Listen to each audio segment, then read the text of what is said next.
محمد وآل محمد صلوات. اللهم صل على محمد وآل محمد وعجل فرجهم. عن فاطمة الزهراء بسم الله الرحمن الرحيم. عن جابر بن عبد الله الأنصاري عن فاطمة الزهراء عليها السلام بنت رسول الله صلى الله عليه وآله وسلم قال سمعت فاطمة أنها قالت دخل علي أبي رسول الله في بعض الأيام فقال السلام عليك يا فاطمة فقلت عليك السلام قال إني أجد في بدني ضعفا فقلت له وعدك بالله يا أبتاه من الضعف فقال يا فاطمة ائتيني بالكساء اليماني فغطيني به فصرت أنظر فغطيني به فأتيته بالكساء اليماني فغطيته به وصرت أنظر إليه وإذا وجهه يتلألأ كأنه البدر في ليلة تمامه وكماله. اللهم صل على محمد وآل محمد وعجل فرجهم. فما كانت إلا ساعة وإذا بولدي الحسن قد أقبل وقال السلام عليك يا أماه فقلت عليك السلام يا قرة عيني وثمرة فؤادي فقال يا أماه إني أشم عندك رائحة طيبة كأنها رائحة جد رسول الله فقلت نعم إن جدك تحت الكساء فأقبل الحسن نحو الكساء وقال السلام عليك يا جداه يا رسول الله أتأذن لي أن أدخل معك تحت الكساء فقال وعليك السلام يا ولدي ويا صاحب حوضي قد أذنت لك فدخل معه تحت الكساء فما كانت إلا ساعة وإذا بولدي الحسين قد أقبل وقال السلام عليك يا أماه فقلت عليك السلام يا ولدي ويا قرة عيني وثمرة فؤادي فقال لي يا أماه إني أشم عندك رائحة طيبة كأنها رائحة جدي رسول الله صلى الله عليه وآله فقلت نعم إن جدك وأخاك تحت الكساء فدنا الحسين نحو الكساء وقال السلام عليك يا جدة السلام عليك يا من اختاره الله أتأذن لي أن أكون معكما تحت الكساء فقال وعليك السلام يا ولدي ويا شافع أمتي قد أذنت لك فدخل معهما تحت الكساء فأقبل عند ذلك أبو الحسن علي بن أبي طالب وقال السلام عليك يا بنت رسول الله فقلت وعليك السلام يا أبا الحسن ويا أمير المؤمنين فقال يا فاطمة إني أشم عندك رائحة طيبة كأنها رائحة أخي وابن عمي رسول الله فقلت نعم ها هو مع ولديك تحت الكساء فأقبل علي نحو الكساء وقال السلام عليك يا رسول الله أتأذن لي أن أكون معكم تحت الكساء قال له وعليك السلام يا أخي ويا وسي وخليفتي وصاحب أديبائي قد أذنت لك فدخل علي تحت الكساء ثم أتيت نحو الكساء وقلت السلام عليك يا أبتاه يا رسول الله أتأذن لي أن أكون معكم تحت الكساء وقال وعليك السلام يا بنتي ويا بضعتي قد أذنت لك فدخلت تحت الكساء فلما اكتملنا جميعا تحت الكساء أخذ أبي رسول الله بطرفي الكساء وأمع بيده اليمنى إلى السماء وقال اللهم إن هؤلاء أهل بيتي وخاصتي وحامتي لحمهم لحمي ودمهم دمي يؤلمني ما يؤلمهم ويحزنني ما يحزنهم أنا حرب لمن حاربهم وسلم لمن سالمهم وعدو لمن عاداهم ومحب لمن أحبهم إنهم مني وأنا منهم فاجعل سلاماتك وبركاتك ورحمتك وغفرانك ورضوانك علي وعليهم وأذهب عنهم الرجس وطهرهم تطهيرا. اللهم صل على محمد وآل محمد وعجل فرجهم. فقال الله عز وجل: يا ملائكتي ويا سكان سماواتي، إني ما خلقت سماء مبنية ولا أرضا مدحية ولا قمرا منيرا ولا شمسا مضيعا ولا فلكا يدور ولا بحرا يجري ولا فلكا يسري إلا في محبة هؤلاء الخمسة الذين هم تحت الكساء. فقال الأمين جبرائيل: يا رب من تحت الكساء؟ فقال عز وجل: هم أهل بيت النبوة ومعدن الرسالة، هم فاطمة وأبوها وبعلها وبنوها. اللهم صل على محمد وآل محمد وعجل فرجهم. فقال جبرائيل: يا ربي أتأذن لي أن أهبط إلى الأرض لأكون معهم سادسا؟ فقال الله: نعم قد أذنت لك. فهبط الأمين جبرائيل وقال: السلام عليك يا رسول الله.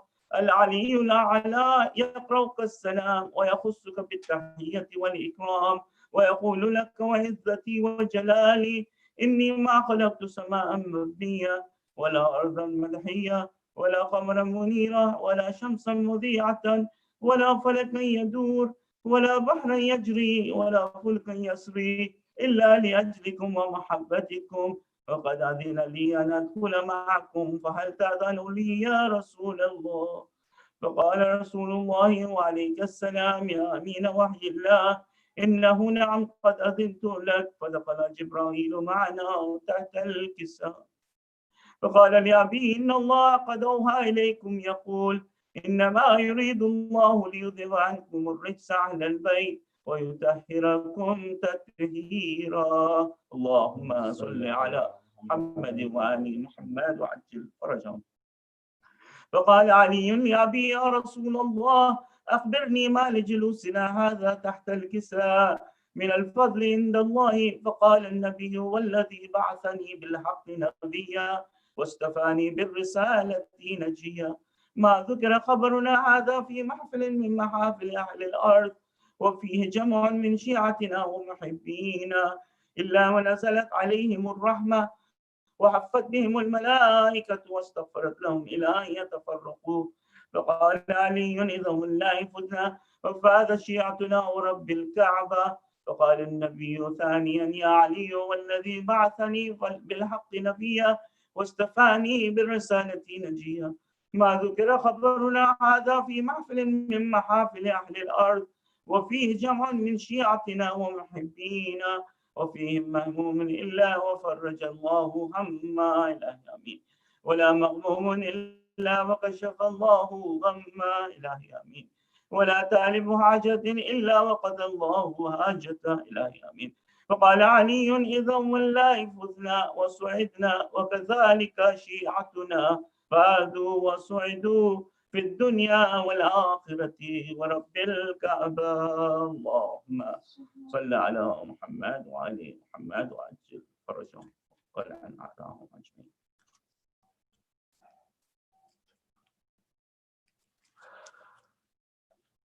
برای تاجیل ظهور امام زمانہ بلندتر صلوات. اللهم صل على محمد وآل محمد وعجل فرجهم.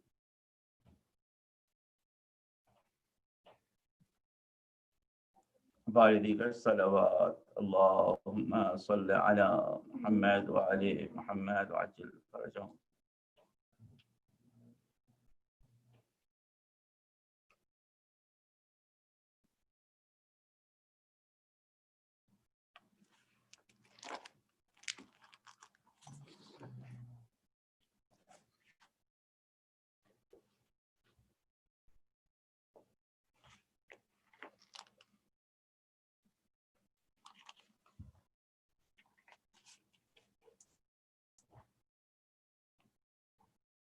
अम्मा लौट आई हूँ मैं, अम्मा लौट आई हूँ, दाग दिल पर बहा तर के लाई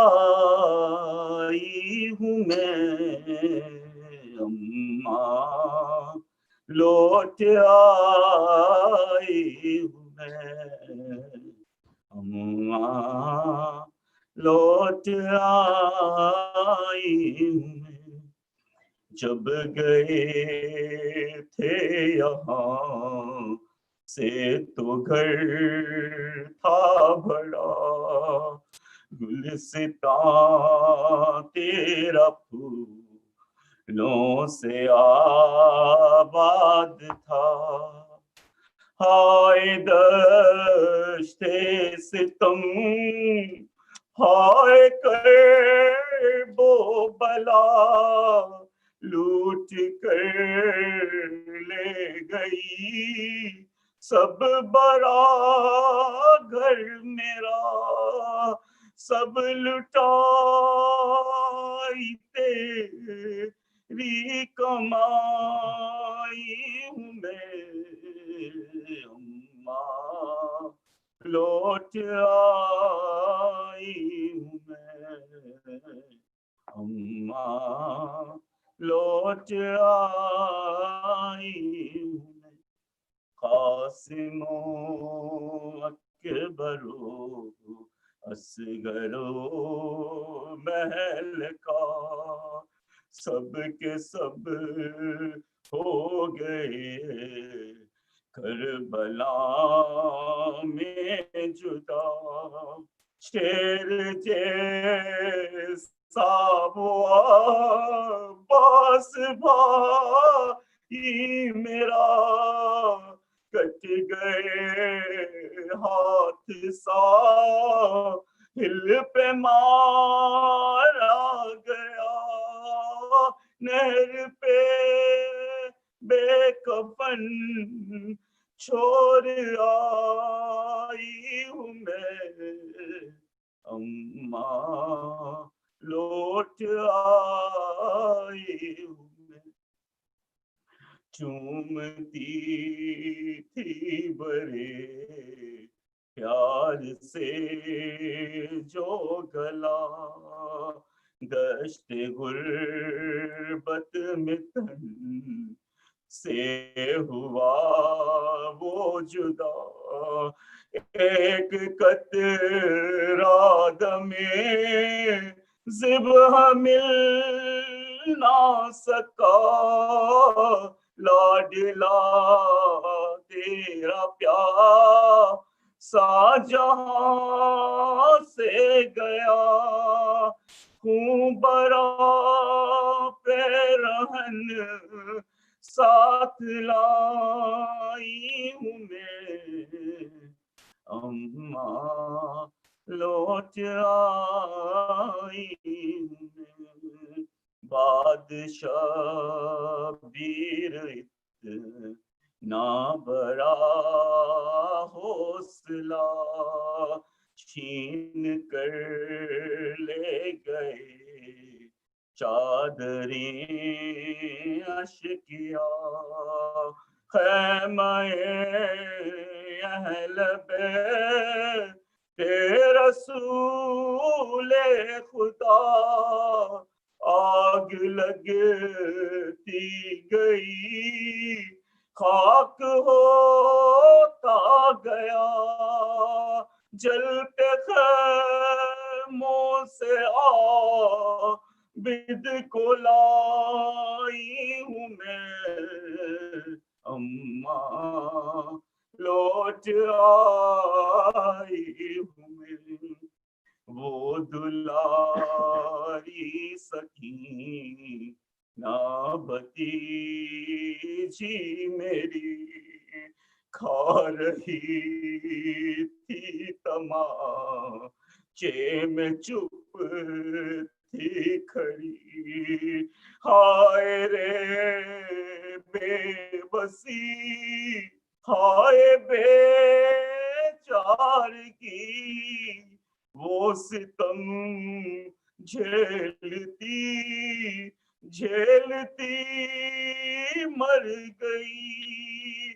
शाम की कैद में छोड़ आई हूँ मैं, अम्मा लौट आई हूँ मैं।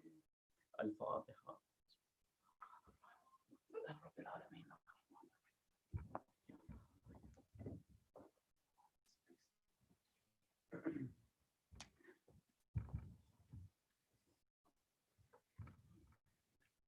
صلوات على محمد وآل محمد. اللهم صل على محمد وعلى محمد وعجل فرجهم.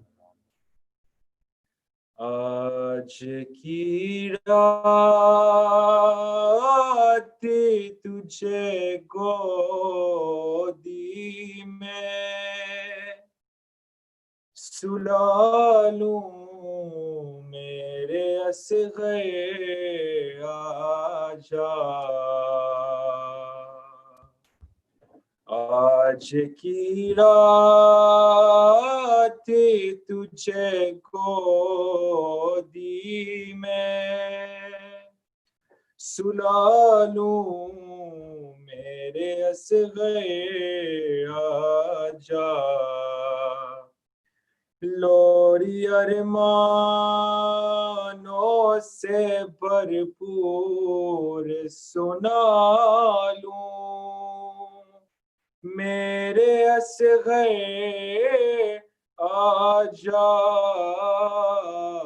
आज की रात तुझे गोदी में सुला लूं मेरे असग़र आजा। तीर के आगे मेरे लाली तुझे होना है। देख कर तेरी हंसी जुल्म ने भी रोना है। जो तरीके है लड़ाई के सिखा लूं मेरे असग़र आजा। आज की रात तुझे गोदी में सुला लूं मेरे असग़र आजा। पहले अल्लाह का मैं शुक्र बजा लाऊंगी। देख कर खून तेरा लाल में मर जाऊंगी।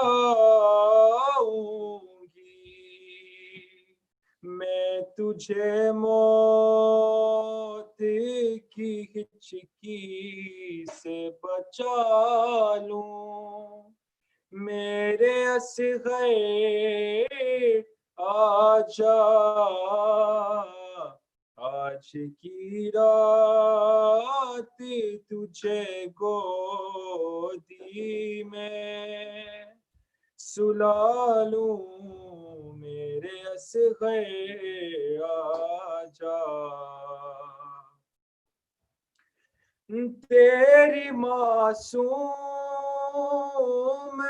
सकी ना को पिला के पानी कल तेरी प्यास बुझाएगा अली का सानी। मैं तुझे देख के प्यास अपनी बुझा लूं मेरे असग़र आजा। आज की रात तुझे गोदी में सुला लूं मेरे अस्ग़र आजा। اللهم صل على محمد وآل محمد وعجل فرجهم ولا نعدهم أجمعين.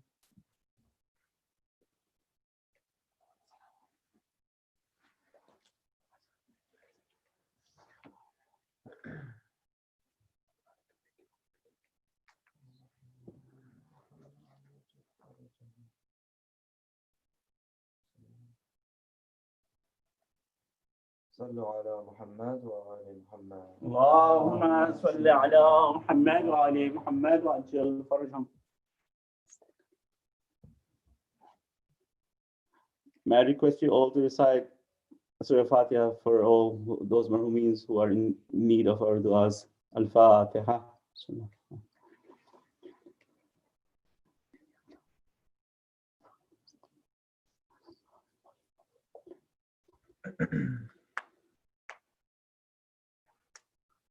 And finally, may I request you all to recite 5 times Amma Yujibu for all those who are sick and in need of our du'as, especially for those who are critically ill at the moment, which includes my father-in-law, Shaukat Hussein, and my wife's friend's husband. رحم الله من قرأ سورة المباركة الفاتحة. بسم الله الرحمن الرحيم. الحمد لله رب العالمين الرحمن الرحيم مالك يوم الدين إياك نعبد وإياك نستعين اهدنا الصراط المستقيم صراط الذين أنعمت عليهم غير المغضوب عليهم ولا الضالين. الحمد لله. أعوذ بالله من الشيطان اللعين الرجيم. بسم الله الرحمن الرحيم. الحمد لله بارئ الخلائق الأجمعين باعث الأنبياء والمرسلين، ثم الصلاة والسلام على أشرف الأنبياء حبيب قلوبنا وشفيع ذنوبنا أبي القاسم محمد. اللهم صل على محمد وآل محمد. ثم الصلاة والسلام على أهل بيته الطيبين الطاهرين المعصومين المظلومين، لا سيما ولي الله الحجة ابن الحسن صاحب الأمر والزمان. اللهم صل على محمد وآل محمد. روحي وأرواح العالمين له الفداء، ولعنة الله على أعدائهم أجمعين من الأولين والآخرين إلى قيام يوم الدين. صلى الله عليك يا مولاي يا أبا عبد الله. صلى الله عليك يا مولاي يا أبا عبد الله. يا رحمة الله الواسعة ويا باب نجاة الأمة،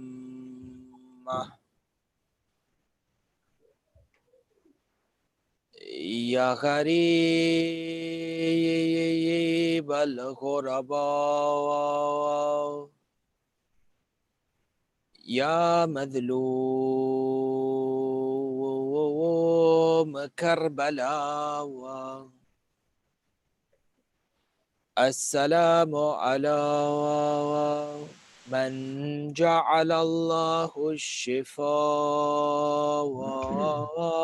في تربته. السلام على من الإجابة تحت قبته. السلام على ساكن كربلاء فيا ليتنا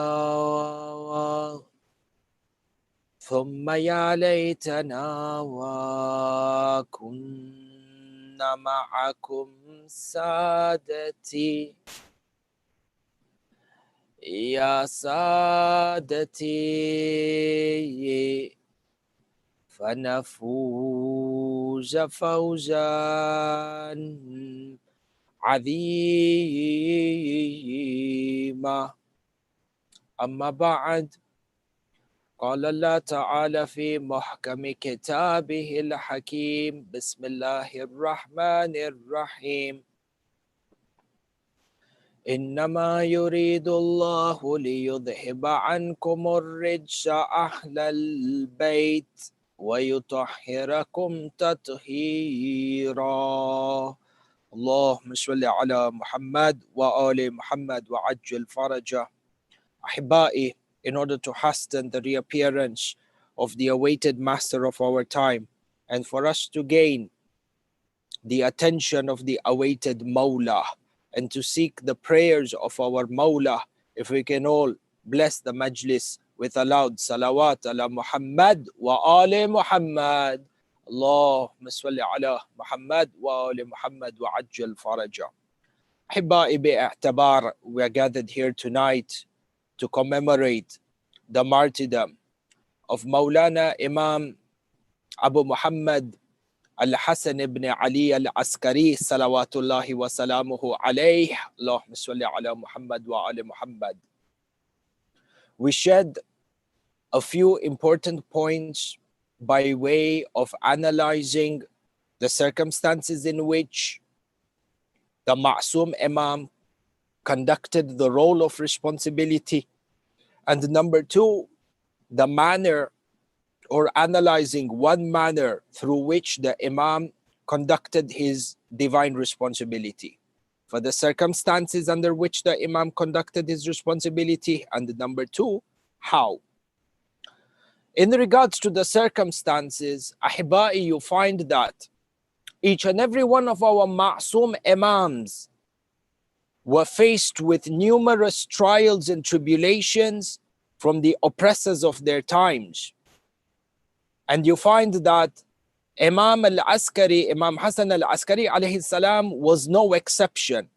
In fact, if you were to notice and you were to analyze history, you would see that in respect to the dhulm and the oppression that happened on every one of the Imams from the oppressors of their times, the manner in which Imam Hassan Al-Askari alayhi salam was oppressed was by far at a different level as opposed or in comparison with the other Imams. And this does not mean to say that the dhulm on any of the other Imams was lesser than that on Imam Al-Askari alayhi salam. But for us to understand the extent and the extreme to which the Bani Abbas government of the time went in regards to oppressing Imam Al-Askari alayhi salam, you notice that from a circumstantial perspective, you find that Bani Abbas, when it came to dealing with Imam Al-Hadi and the Imam Al-Askari, dealt with them with utmost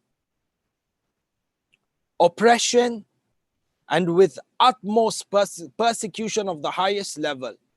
And the driving reason behind their persecution of Imam Al-Hadi and Imam Al-Askari alayhi salam was on the basis of the spread of the hadith that emanates and originates from Rasulullah sallallahu alayhi wa sallam in regards to this Muslim ummah being governed by 12 Ma'soom Imams, and particularly the hadith of Imam al-Hujjah, in where Rasulullah sallallahu alayhi wa sallam and after Rasulullah, the Imams of Ahlul Bayt emphasized on the hadith of the role of the awaited Mahdi Ajjalallahu Ta'ala Farajahu Sharif, whose primary role, where he says, Alladhi yamla'ul arda adlan wa qistan kama muli'at dhulman wa jawra. For you find that Bani Abbas were not ignorant of the hadith that emanated from Rasulullah, number one, in regards to the existence of 12 Imams, and number two, on the fact that it is the 12th Imam who is going to fill the earth with peace and justice, just like the way it is filled with injustice and oppression.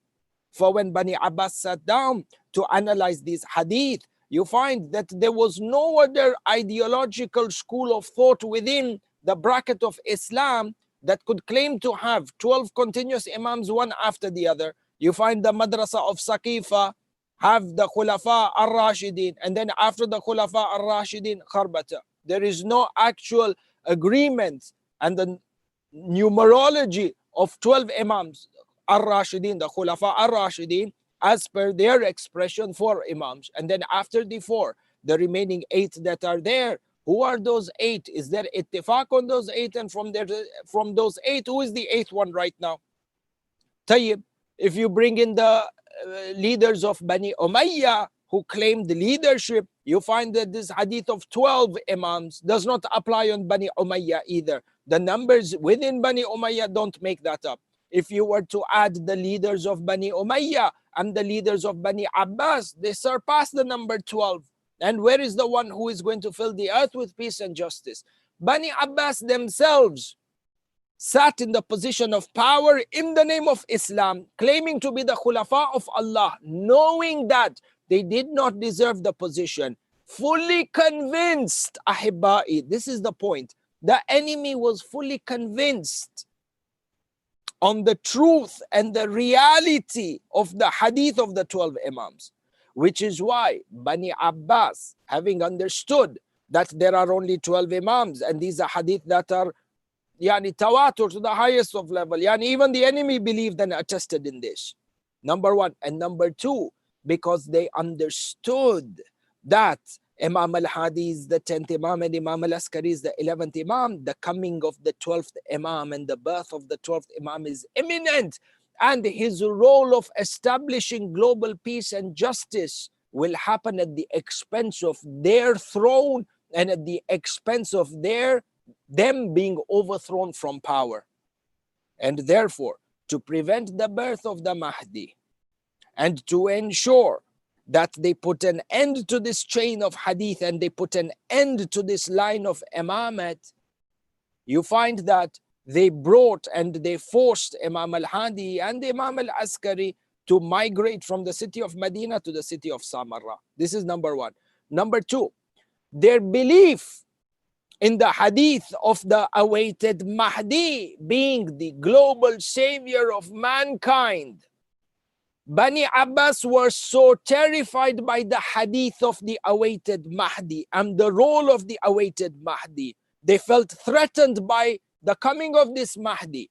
And as a result of this was in addition to a number of other reasons, but the belief of the imminent rise of the Mahdi who will overthrow the Khilafah of Bani Abbas, who will lead to the downfall of Bani Abbas, they were so threatened by this that as a reactive measure, Bani Abbas went ahead and shifted their entire military base to be concentrated within the city of Samarra, the city which previously or in the older days used to be known as Surman Ra'a.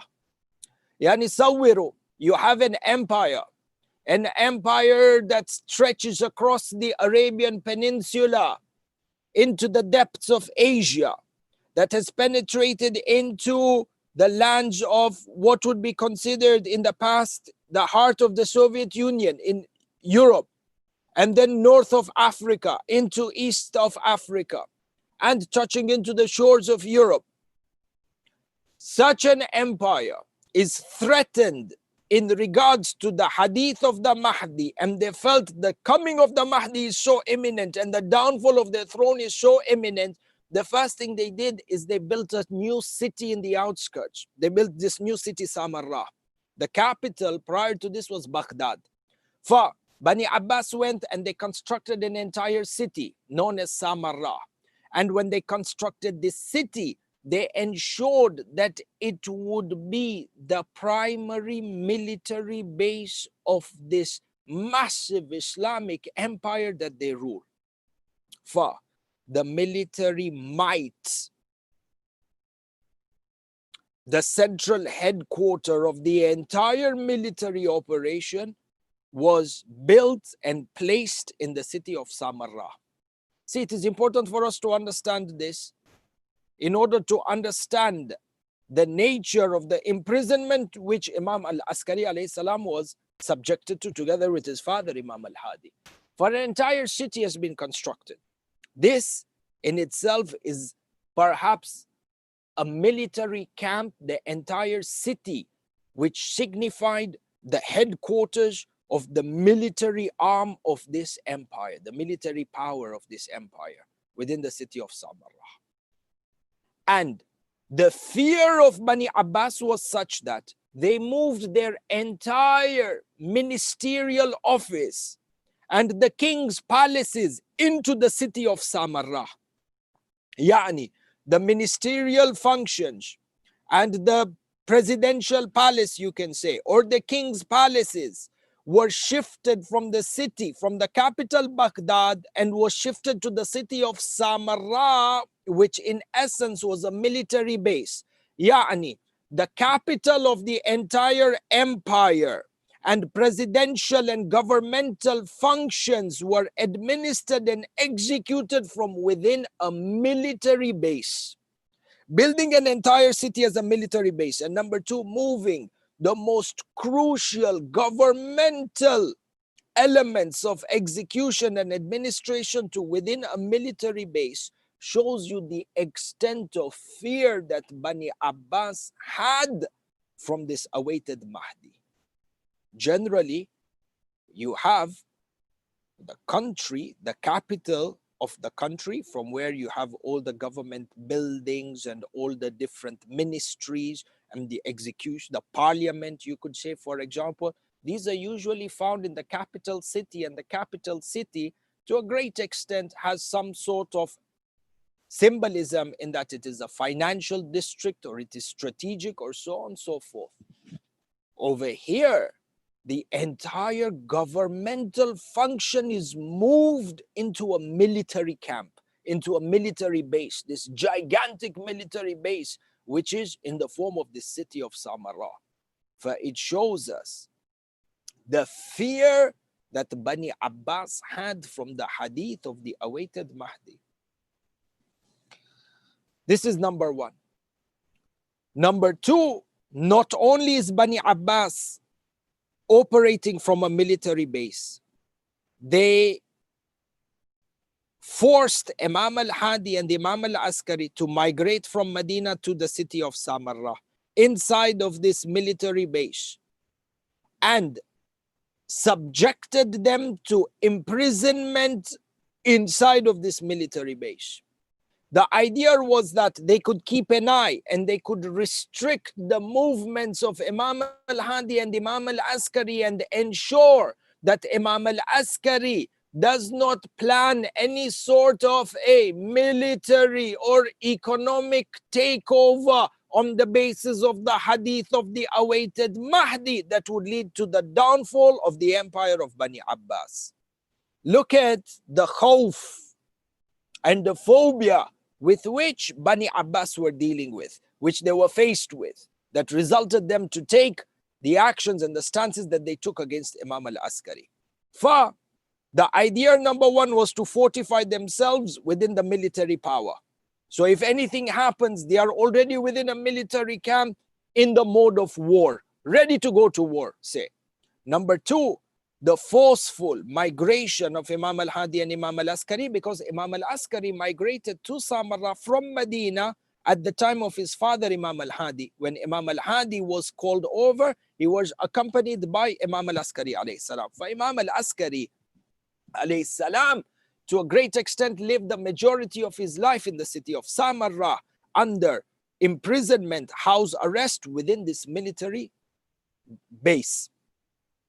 This is number one. Number two, Bani Abbas ensured that Imam al-Askari alayhi salam would be under house imprisonment in the city of Samarra. Not only was he subjected to house imprisonment, ya'ni not allowed to leave the house unless it is with permission from Bani Abbas or under the supervision of the spies that were employed to keep an eye and to keep a watch on the house of Imam al-Askari alayhi salam 24/7. Surveillance, as you would call it. For not only was the Imam, Masum Imam, under house imprisonment, inside of a military base, but on top of all this, there was 24/7 surveillance that was imposed upon him, such that every movement of Imam Hassan al-Askari alayhi salam was monitored. In addition to all this, there were constant raids on the house of Imam Hassan al-Askari alayhi salam. And the goal of these raids that were authorized by Bani Abbas was for two things. Number one, to make sure that Imam al-Askari is not planning for any revolution or coup against the government of the time. And number two, to find out whether Imam Hassan al-Askari has actually got a son who is now that 12th Imam, whose prophecy, the weighted Imam who will bring about peace and justice. For they had two goals. And for this you find within the books of history, numerous times the house of Imam Hassan al-Askari alayhi salam was raided in the middle of the day, in the middle of the night, their sanctity violated, in order to check and to verify these two fears that Bani Abbas had in regards to Imam Hassan al-Askari alayhi salam. In addition to all this, one of the reasons for Bani Abbas ensuring that Imam Hassan al-Askari alayhi salam was detained inside the city of Samarra was to ensure that Imam Hassan al-Askari alayhi salam remains isolated from the rest of the Shia within the Islamic Empire.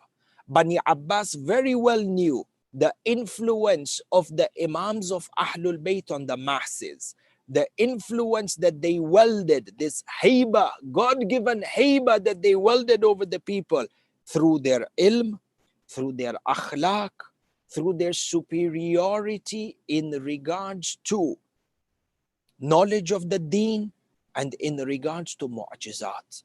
They were able to perform feats and miracles that no other human being on the face of the earth could do so or could claim. They came forward with the strong claim that if you call yourself the Khalifa of Allah subhanahu wa ta'ala, then you must be ordained with power to change the taqween, to change the kawn of Allah subhanahu wa ta'ala through the permission of Allah. And there is no one on the earth who is able to claim this or do this except for the Imams of Ahlul Bayt alayhim salam. Which is why, Bain al-Qawsayn, you find that a lot of the madahib, a lot of the other sects, disbelieve in the fact of miracles performed by the Imams. And they call this ghulu, and they call this kufr and shirk and madrishu. The real reason, they say only the Prophet was able to do this. And only Allah subhanahu wa ta'ala has mutlaq power. The reason that a lot of these sects reject the ability of an Imam to perform miracles is purely because their Imams couldn't perform the miracles. They didn't have any Imam capable of doing that. So as a result, to make sure that their framework and their model of what they think religion is not disrupted, what did they do? They come forward with the theory that no other Imam can do the same. Any Imam cannot do this. Have the power of mu'jizat to be able to change the kawn. You find that the seerah of Ahlul Bayt alayhi salam, their seerah, not their claims, their lifestyle showed that they are able to perform miracles and change the feat of creation in its entirety as a power given to them by Allah subhanahu wa ta'ala. For you find that, coming back to our kalam, the Bani Abbas, one of their major goals was to ensure that Imam al-Askari alayhi salam is isolated from the rest of the Muslim ummah, because the more they are in touch, the more the people are exposed to them, the more they became affiliated with the Imam, the more they converted towards Shiaism and Tashayyu'. The more the people were exposed to the teachings of Ahlul Bayt, the more the people were allowed to interact with Ahlul Bayt, the more and more they became associated and followers of the Imam. This was the threat that Bani Abbas, Lu'ana, were able to sense and to see. Hence, they isolated the Imam from the rest of the Ummah. Tayyib. If we understand, these are the circumstances in which Imam al-Askari alayhi salam lived, and these are the circumstances under which, one dimension of the circumstances in which Imam al-Askari alayhi salam had to implement and execute the role of Imam. Having said this, if we understood the circumstance, number two, how did Imam Hassan al-Askari alayhi salam ruhi lahul fida execute the role of divine Imam? The contribution of Imam Hassan al-Askari alayhi salam towards the deen is a contribution that has been, to a great extent, not understood, not been discussed, and perhaps undervalued. But sufficient it is to say that Imam al-Askari alayhi salam's contribution was perhaps one of the most critical contributions in regards to the continuity of Islam, as being that final halakah between the teachings of the previous Imams, ensuring their preservation, expanding on their teachings, and making sure that the Ummah is able to have sources of guidance upon the ghaibah of his son. A critical task that was ordained upon Imam Hassan al-Askari alayhi salam by Allah subhanahu wa ta'ala. From the many roles that the Imam performed, one of the things that the Imam did, or two things that we want to discuss, the first one of them, is that despite the fact that the Imam was forcefully detained and isolated inside of the city of Samarra, the Imam went above and beyond to establish methods of communication with the rest of the Shias within the Islamic Ummah to ensure that they have access to guidance even though the Imam is imprisoned and away from them physically. And the Imam, as we said a little bit earlier on, the Imam is in detainment within a military base, within a military camp. He's not even in a local civilian setting. This is number one. In addition to this, the physical distance of Samarra from the rest of Iraq and the rest of Hijaz. Number three, in addition to the distance, physical distance, and the fact that he's inside of a military base, he is under house imprisonment. And in addition to the house imprisonment, there is 24-hour surveillance upon him. And in addition to this, there are constant raids on the house of the Imam. Despite all this, how did the Imam communicate with his companions? One of the ways that the Imam communicated with his companions is by writing letters that were then very secretly transported out of his house through a network of trusted individuals and then sent outside of Samarra to ensure that the voice and the guidance of the Imam reaches through the people through these secret communications. By way of example, the books of the Seerah narrate that once the Imam sent a letter to one of his companions within the city of Baghdad. For the Imam had a few trustworthy servants of his who would travel in and out of Samarra to the different vast lands, maintaining a very low profile within the eyes of the governments and within the eyes of the military base. And you can imagine the character of these delivery men, people tasked with the responsibility of delivering a letter of the Imam from place A to place B, that they would go through military checkpoints, that they would be subject to execution and to death if the letter was to be found on them. And yet they moved very bravely, but at the same time they kept a very low profile and they ensured they performed the task. characters and the quality that are needed just to be what we would call the delivery boy or the courier within the army of the Imam. Job that we claim to be very basit. You find that in the eyes of the Imam, trustworthy people.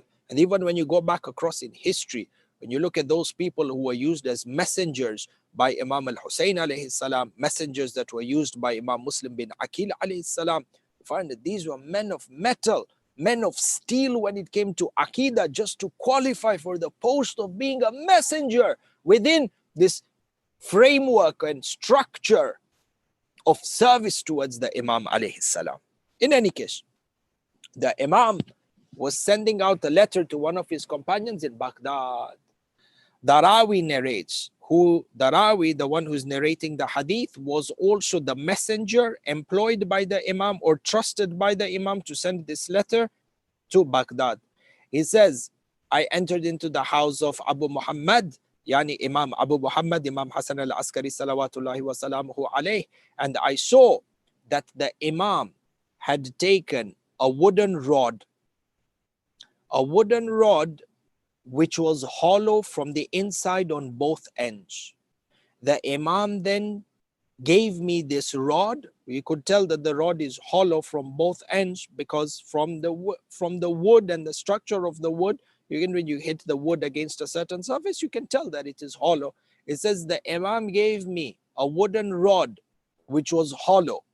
He gave it to me and he asked me to deliver this rod to Fulan bin Fulan in the city of Baghdad, one of the wakala, one of the wakils of the Imam in the city of Baghdad.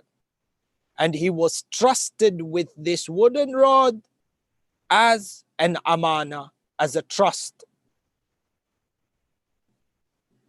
The person left the city of Samarrah towards Baghdad.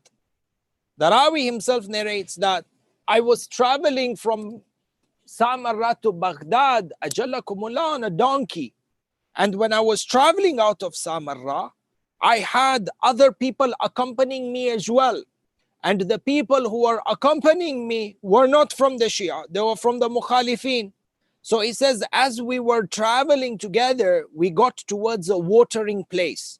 And as we approached the watering place, you can imagine it's a desert setting, traveling in the desert, the heat, and when you're traveling with animals, water supply is very important. So replenishing the water supply is important, making sure that your animal that you are using as a mode of transport, be it a camel, be it a donkey, ajallakumullah, they need to have access to water.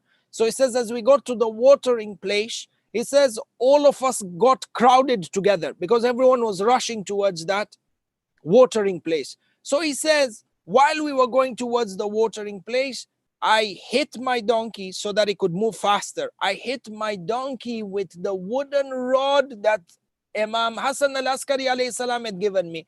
When I hit the donkey, he says, the wooden rod cracked because it was hollow. He says the wooden rod cracked, and as it cracked, almost cracking into two, I could see that there was a scroll of paper very neatly and very cleverly hidden inside the wooden stick. He says, as soon as I saw this, I became scared. I'm paraphrasing the hadith. As soon as I saw this, I became scared, knowing that there are other people who are from the Amma, who are from the Mukhalifin, and if they were to see this, they would suspect me of conducting suspicious activities against the government. So I quickly hid the rod and I tried to fix it back. هذا هو. Number one, you see how Imam Hassan al-Askari alayhi salam ensured that through innovative and perhaps in manners with the highest level of secrecy, the Imam was able to send out communication from the city of Samarrah to the rest of the Shias in this manner. Ahibai, deen, religion, is something that should be held very, very close to the heart. Don't compromise on the principles of your deen. Don't look down on the principles of your deen. Do not mock the principles of your deen. Because this religion that you and I follow today has gotten to us through efforts like this of Imam Hassan al-Askari alayhi salam. This is how the deen has reached us, ahibba'i, which in itself is a miracle from Allah subhanahu wa ta'ala. In any case, shufu hada. So first of all, you know how the Imam would send out hidden communications in secret, hidden in wooden rods or hidden in other commodities for this communication to go out. More than that, look at the level of security and the ihtiyat, yani the precautions taken by the Imam to make sure that the contents of these writings, the contents of these letters, for example, or the letter in itself reaches its final destination. Not only did Imam Hassan al-Askari alayhi salam hide or conceal the writing in a very clever manner. In addition to that, not only did he choose a very trustworthy messenger, but now the trustworthy messenger went and through one simple action of hitting his donkey because of the traffic at the watering place, the content of the letter almost got exposed. Instantaneously at that time, the Rabi says, the one who was transporting the wooden stick and had the donkey, he says, another servant of Imam Hassan al-Askari alayhi salam came to me and approached me and reprimanded me for almost exposing the letter of Imam Hassan al-Askari alayhi salam. Ya'ni, the Imam, when he sends out this secret communication with a trusted messenger, the Imam also had one of his other servants keeping a close eye and watching over the secure delivery of the content with another servant of his. Yani, a secret communication with a trusted messenger, but in addition to that, you have somebody else monitoring the messenger. Look at the hierarchy of precautions that were taken by the Ma'soom Imam to ensure that they are able to conduct the propagation of the deen of Allah subhanahu wa ta'ala during these times of Bani Abbas. This is what they had to resort to in order for this deen to expand and to reach. Subhanallah. Number one, and you find that this is the manner in which the Imam sent out the communications.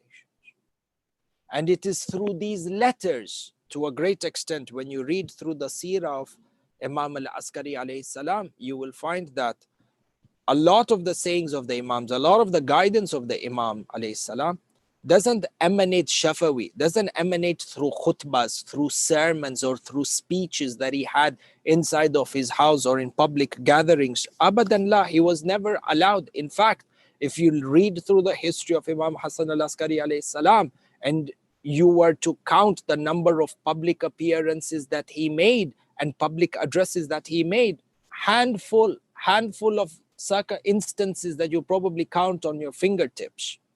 For you find the majority of the communications that were sent by the Imam, guidance that we have from Imam Hassan al-Askari alayhi salam, were in the form of these hidden letters that were sent to us in these innovative techniques.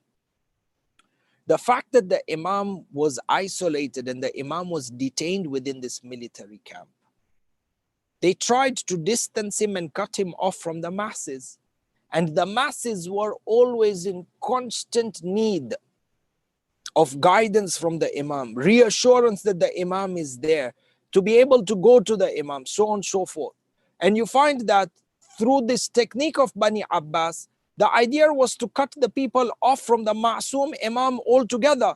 And hence they were at the same time, they were funding all these other school of thought. So the people, when they don't have access to the leader, they go to any other leader who is easily accessible to them, even if he's offering them the wrong deen. The fact that it's easily accessible, yalla, they go and they follow him behind over there. You find that the Imam al-Askari alayhi salam used to motivate people to stay onto the path of Ahlul Bayt. And he writes in this one letter to his companion, Ishaq al-Nisapuri.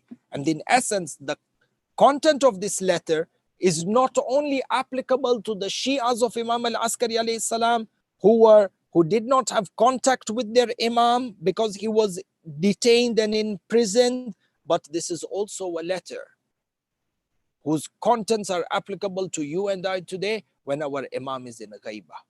See, people waver. People get distracted. People get misguided. People fall into the traps of shaitan in terms of abandoning Ahlul Bayt just because the Imam is not in front of them or on at 24/7. And even though there is no guarantee that even if the Imam was present that people would be obedient. But in any way, look at what Imam al-Askari alayhi salam says to Ishaq al-Nisapuri in his letter. لولا محمد صلى الله عليه وآله وسلم اللهم صل على محمد وآل محمد والأوصياء من ولده لكنتم حيارى كالبهائم لا تعرفون فرضا من الفرائض وهل تدخل مدينة إلا من بابها. Imam al-Askari alayhi salam writes to Ishaq al-Nisapuri, the people are becoming weak, and ideas and propaganda that the need of an Imam, there is no need to have an Imam, there is no need to have Ahlul Bayt, and we are all able to deduce the teachings of the religion without a Masum Imam. You know, much like we hear today, we have Quran is enough. Quran is enough is the words that were uttered by the Fir'aun of this ummah who attacked the house of Sayyidah Fatimah al-Zahra when he said to Rasulullah sallallahu alayhi wa sallam on his deathbed, when Rasulullah asked for a pen and a paper to write for them words of eternal guidance, he said, Hasbuna kitab Allah, la'natullahi alayhi. Said to the Prophet, no, the Quran is important, the Quran is sufficient for us. And at the same time, you have people who say, Allah subhanahu wa ta'ala has given us the akal, He's given us the intellect. We don't need anything else more than that. Look at this is a rad for the Imam. These are not things that we see today. These are not new ishkals. These are from time back in history. Look at what the Imam says to them. Imam al-Askari alayhi salam writes to Ishaq al-Nisapuri, who was one of his wakils.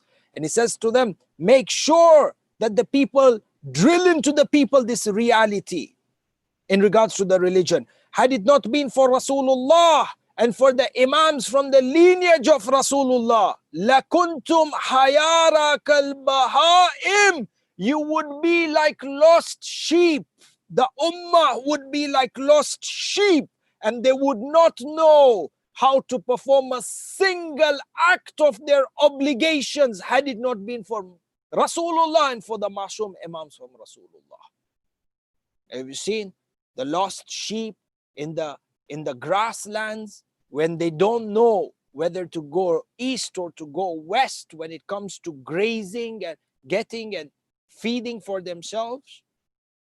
Have you seen the lost sheep where the sheep doesn't know in which direction to run to when it is attacked by wolves that want to devour it?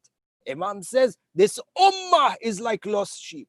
People without direction, who would not understand the single alphabet of execution of their obligations in the religion, had it not been for Muhammad and Ali Muhammad. Allahumma salli ala Muhammad wa ali Muhammad.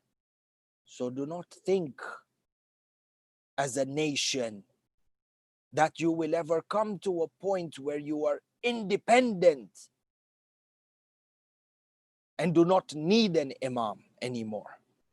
La, you are always in need of them.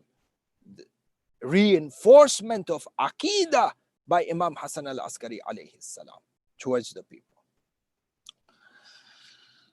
You find that, Ahibba'i, the Ma'soom Imam, Abu Muhammad Imam Hassan al-Askari Ruhi Lahul Fidah, played a crucial role in nurturing scholars who would then go on to uphold the fort of Tashayyu' during the immediate period of Ghaibat al-Sughra and the ensuing Ghaibat al-Kubra of the 12th Imam. Yani, Imam Hassan al-Askari alayhi salam raised, nourished and nurtured scholars who would then be the bastions and who would hold up the flag of Ali Muhammad during the time of the Ghaibat al-Sughra and into Ghaibat al-Kubra. One of the most dangerous times for Shiaism, one of the most turbulent times for Shiaism in terms of its continuity, was the immediate time of Ghaibat al-Sughra. This first 10, 15, 20 years of Ghaibat al-Sughra that begins upon the istishhad or the martyrdom of Imam Hassan al-Askari alayhi salam. There are some ulama, by the way, who say, La, Ghaibat al-Sughra didn't start with the martyrdom of Imam Hassan al-Askari alayhi salam. Rather, they say that the Ghaibat al-Sughra of the Ma'soom Imam actually began from the time he was born. And this is a technical bahath in regards to identifying the starting time of Ghaibat al-Sughra. But in a general manner, Ghaibat al-Sughra, which is generally understood, began with the martyrdom of Imam al-Askari alayhi salam.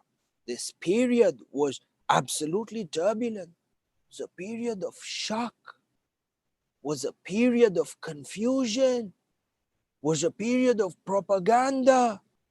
People didn't know how to react and who to go to and whether the Imam is present or not. There was absolute chaos. And the only thing in regards to Imamat after Imam Hassan al-Askari alayhi salam, because the final Imam al-Hujjah is going into Ghaiba. First of all, is a 5-year-old child that some people have seen. There are claims that he existed. Al-Afu, there are claims that he doesn't exist. And there are debates whether how could a 5-year-old be an Imam or not be an Imam. And how can it be that you still have an Imam but you cannot see him? Guidance emanates from him. How are you supposed to trust and believe whether this guidance is truly from him or not? Shubuhat and shukuk. It was a difficult time for Tashayyu. We can't even begin to imagine the extent of the turbulence at that time.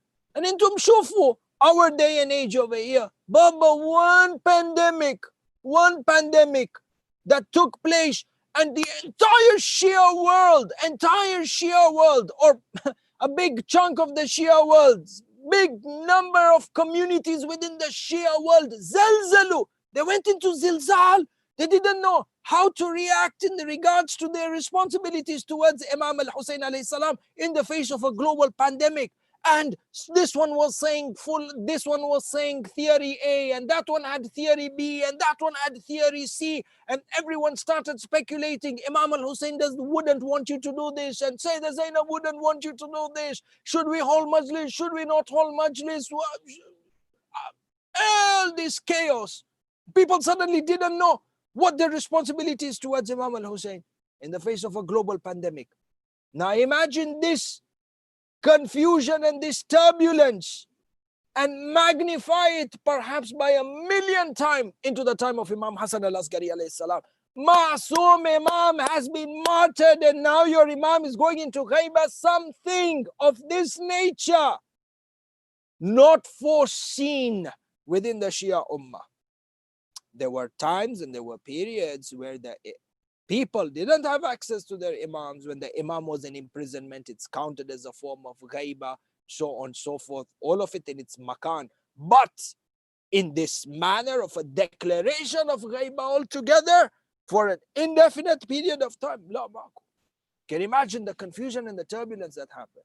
And just like in this Muharram, those who remained steadfast with their faith and with their knowledge and their iman and their taqwa and their wilayah, who passed the imtihan, the same way at that time, those who had iman and taqwa and a firm belief of wilayah, they remain steadfast. The rest is imtihan from Allah subhanahu wa ta'ala. Every imtihan, the purpose of an imtihan is to separate and to distinguish between those who are successful and those who are not successful. This year, people went forward and they even shamelessly, ahibba'i, shamelessly distorted the fatwas of Marja. Marja would say something else in regards to azadari in a pandemic. These people would go ghasban and they would misinterpret the words of a Marja. Now imagine at that time of Imam Hassan al-Askari alayhi salam, Ma'soom Imam is going into ghaiba. There is a network of wukala. Nobody knows. Should we trust them? Should we not trust them? How do we know that they've come from a Ma'soom Imam? And there are others who are claiming to speak on the Imam. There are those who are claiming to speak on behalf of the Nawab of the 12th Imam. There were those who were claiming to speak as the wakils of Imam Hassan al-Askari when they were not even wakils. There were those who were distorting the words of the wakil of Imam Hassan al-Askari alayhi salam to misguide the people. Same thing to a great extent what we see today. And this imtihan is nothing compared to that imtihan of Imam Hassan al-Askari alayhi salam. People came and they started distorting the words of a Marjat Taqleed in regards to the majlis of Imam al-Hussein. Same thing over there. People were distorting the words of the wakil of Imam Hassan al-Askari alayhi salam. Whether it is out of jahal or it is out of intention, Allahu A'la. And perhaps both. Hal hakika, ahibba'i. You can imagine this period, immediate period of ghaiba, was a time of absolute turbulence and absolute difficulty for the Shias and for the Muslims. Great imtihan. Imam Hassan al-Askari alayhi salam, Abu Muhammad Ruhi lahul Fida, went above and beyond to ensure that during this time of turbulence, during this time of confusion and misguidance, during this time of propaganda, as the Shia Ummah will not have direct access to the Imam Zaman of their time, Imam Hassan al-Askari alayhi salam went above and beyond. Despite all the restrictions and the persecution and the imprisonment and the harsh conditions he was subject to, Imam al-Askari alayhi salam went above and beyond to raise, nourish and nurture outstanding ulama who would not only hold the fort of Tashayyu together during this turbulent period, but they would become the beacons of guidance that reflect the teachings of Alim Muhammad until this day today, 21st century, and until Yawmul Qiyamah. People within the ghaibah of the Imam who gain guidance and who turn towards Tashayyu and Shiaism only do so as a direct result of the barakat of the students who were trained by Imam Hassan al-Askari alayhi salam.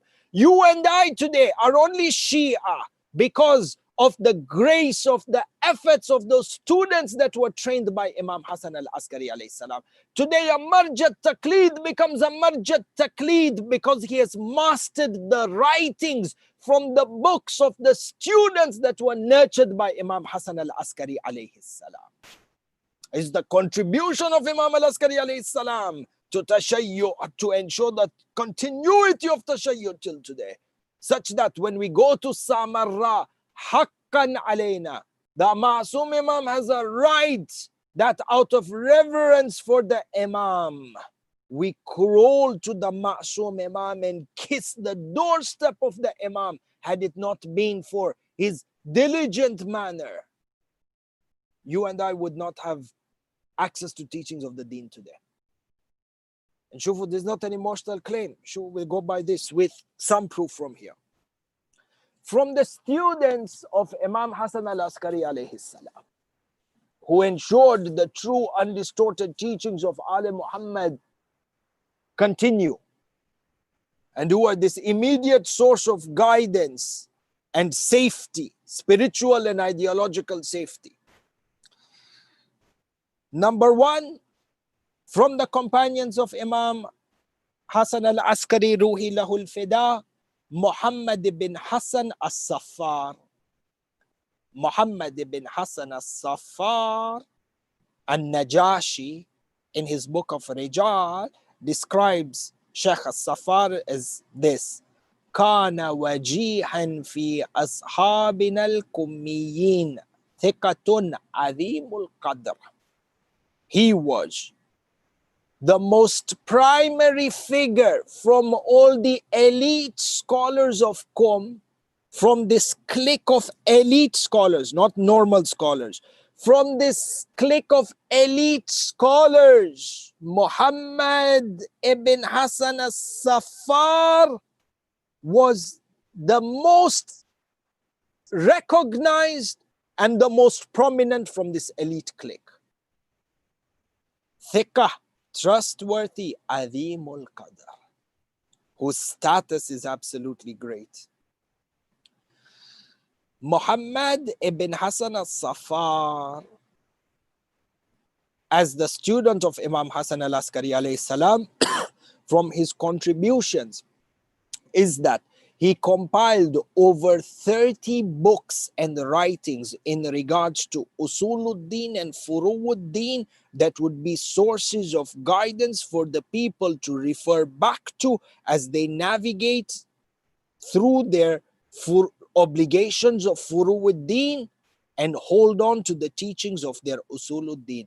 He wrote books in fiqh in regards to wudu, in regards to salat. He wrote books in regards to the subject of taqiyya. He wrote books in the subject of iman. He wrote books in regards to the fada'il of Ali Muhammad. And one of the most outstanding books, which is most well known in this day and age, is the book known as Basairud Darajat.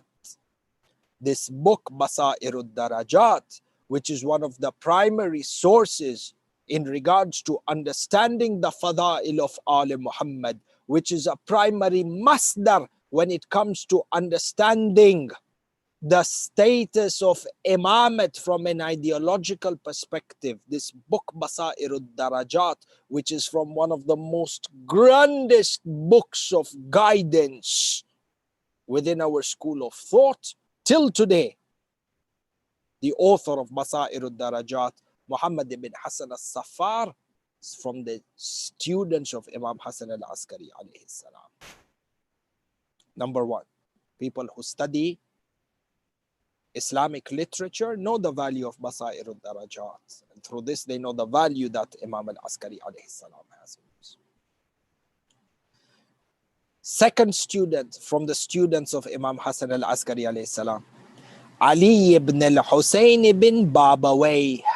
Ali ibn al-Husayn ibn Babawayh, who is known as, very famously known as the first Saduq, yani the first Sheikh Saduq.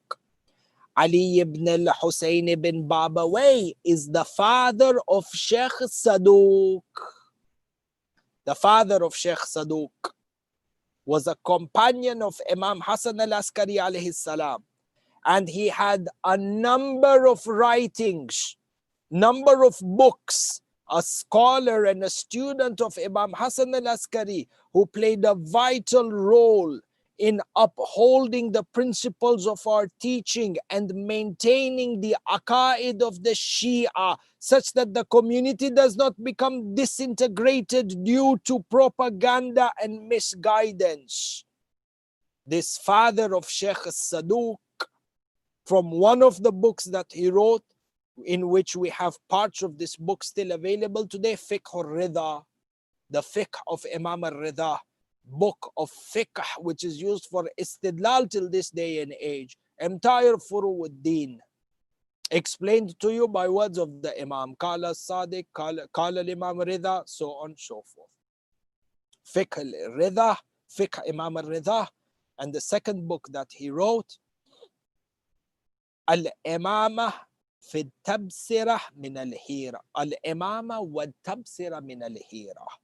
He wrote an entire book entitled Imamat as your pathway to navigate through misguidance and confusion. Tabsira yani that gives you vision to navigate through misguidance and confusion. Imamat, understanding the concept of Imamat. This is the father of Sheikh Saduq, rahmatullah alayhi, and he was a wakil from the wukala of Imam Hassan al-Askari, and from the wakils of our awaited Imam al-Hujjah, ajjalallahu ta'ala farajahu sharif. Allahumma salli ala Muhammad wa ala Muhammad. Number 3, and we end with this inshallah. One of the companions of Imam Hassan al-Askari alayhi salam, Qasim ibn Ala al-Hamadani. Ahibai, do you know Qasim ibn Ala al-Hamadani was a student and the wakil of Imam Hassan al-Askari from the country of Azerbaijan. Yani, Ahibai, even though Imam Hassan al-Askari alayhi salam was in imprisonment, detained inside of a military camp, isolated in Samarra, and before him Imam al-Hadi the same, and Imam al-Jawad imprisoned in Baghdad, and Imam al-Rida imprisoned in Khurasan, and Imam al-Kadhim who spent most of his life in imprisonment in Baghdad. Despite that, the teachings of Tashayyu had spread so far and wide.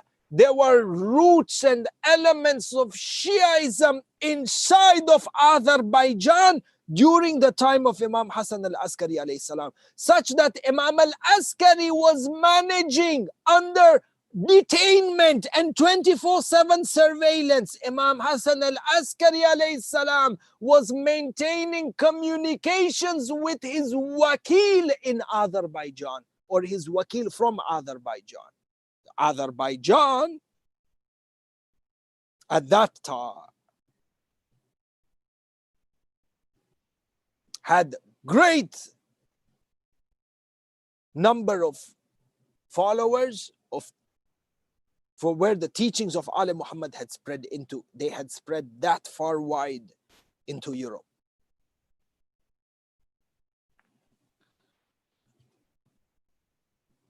A land that far and wide.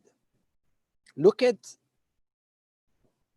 what Qasim ibn Ala al-Hamadani narrates from Imam Hassan al-Askari alayhi salam. Books of Rijal mention, وَكَانَ مِنْ وُكَلَاءِ النَّاحِيَةِ. He was from the wakils of the Nahiya, yani the divine corner. Nahiya, when you read within the books of the Tarajim, Wukala and Nahiya, the wakils of the divine side. Nahiya yani the divine side. It could be a reference to Imam al-Hadi, could be a reference to Imam al-Askari, is also a reference to Imam al-Hujjah. From Qasim ibn Ala al-Hamadani, look at this. Rawa anhu al-Kulayni wa Tusi. He was a student of Imam Hassan al-Askari and the wakil of Imam Hassan al-Askari alayhi salam. He was also a wakil of the 12th Imam. When we say wakil of the 12th Imam, these are wukala, trusted representatives who worked under the 4 naibs. Yani there was an entire hierarchy. You had the naibs at the top, and underneath them you had wukala, and every wakil had certain responsibilities that were granted to him. In any case, Al-Qasim ibn Ala al-Hamadani, Sheikh al-Kulayni narrates from Qasim ibn Ala al-Hamadani. Yani Sheikh al-Kulayni, the author of Kitab al-Kafi, which is one of the most grandest writings in Shiaism. This Sheikh al-Kulayni, one of his teachers who he narrates the hadith from, is the student of Imam Hassan al-Askari alayhi salam. So look at the role that Imam al-Askari alayhi salam has performed in raising students such as Qasim ibn Ala, who would then narrate hadith to the likes of Sheikh Kulayni, whose book is a source of guidance for us till today in the 21st century and until Yawmul Qiyamah. Warawa anhu Sheikh Tusi, Qasim ibn Ala al-Hamadani was also the teacher of Sheikh Tusi. Yani Sheikh Tusi narrated hadith from him. وله دعاء في يوم ميلاد إمام الحسين عليه السلام. Qasim ibn Ala al-Hamadani, who is the student and the wakil of Imam Hassan al-Askari. From where? From Azerbaijan. Which means that the Imam, when he sends guidance and letters to wukala, such as these, who are from lands that are far and wide apart, know that the message the Imam is giving to these wakils are of utmost importance. This wakil who is from Azerbaijan, from all the teachings that the Imam could give, Qasim ibn Ala al-Hamadani, do you know what the Imam gave him? The Imam gave Qasim ibn Ala al-Hamadani, taught him the dua to be recited on the 3rd of Sha'ban that marks the birth of Imam al-Hussein, Sayyid al-Shuhada, Abu Abdullah alayhi salam. Allahumma salli ala Muhammad wa ali Muhammad wa ajil faraja. Yani, the Imam is sending out his representative from imprisonment in Samarra, that our Shia, who you are my representative of, our Shia, wherever they are in the vast lands, teach them to be connected with Imam al-Hussein and to be connected with Karbala. This was the message of Imam al-Askari alayhi salam. And you don't need to be a genius to understand that when Imam al-Askari alayhi salam emanates hadith like these and teaches us dua like these, it is to show us that in the period of ghaiba, your only path of salvation is Imam al-Hussein alayhi salam. This wave of misguidance and temptation, no one will survive it. No one will survive it except those who hold on to Imam al-Hussein alayhi salam. Look at this dua that Imam al-Askari alayhi salam teaches his wakil to spread out amongst the Shia in the world. Learn Imam al-Hussein through this dua. Revere Imam al-Hussein through this dua. Hold on to Imam al-Hussein through this dua. Look at what he says. This dua that Imam al-Askari alayhi salam teaches us through Qasim ibn Ala al-Hamadani. Bismillahir Rahmanir Rahim. I'll read you parts of the dua. Allahumma inni as'aluka bihaqqil mawlud fi hadha al-yawm.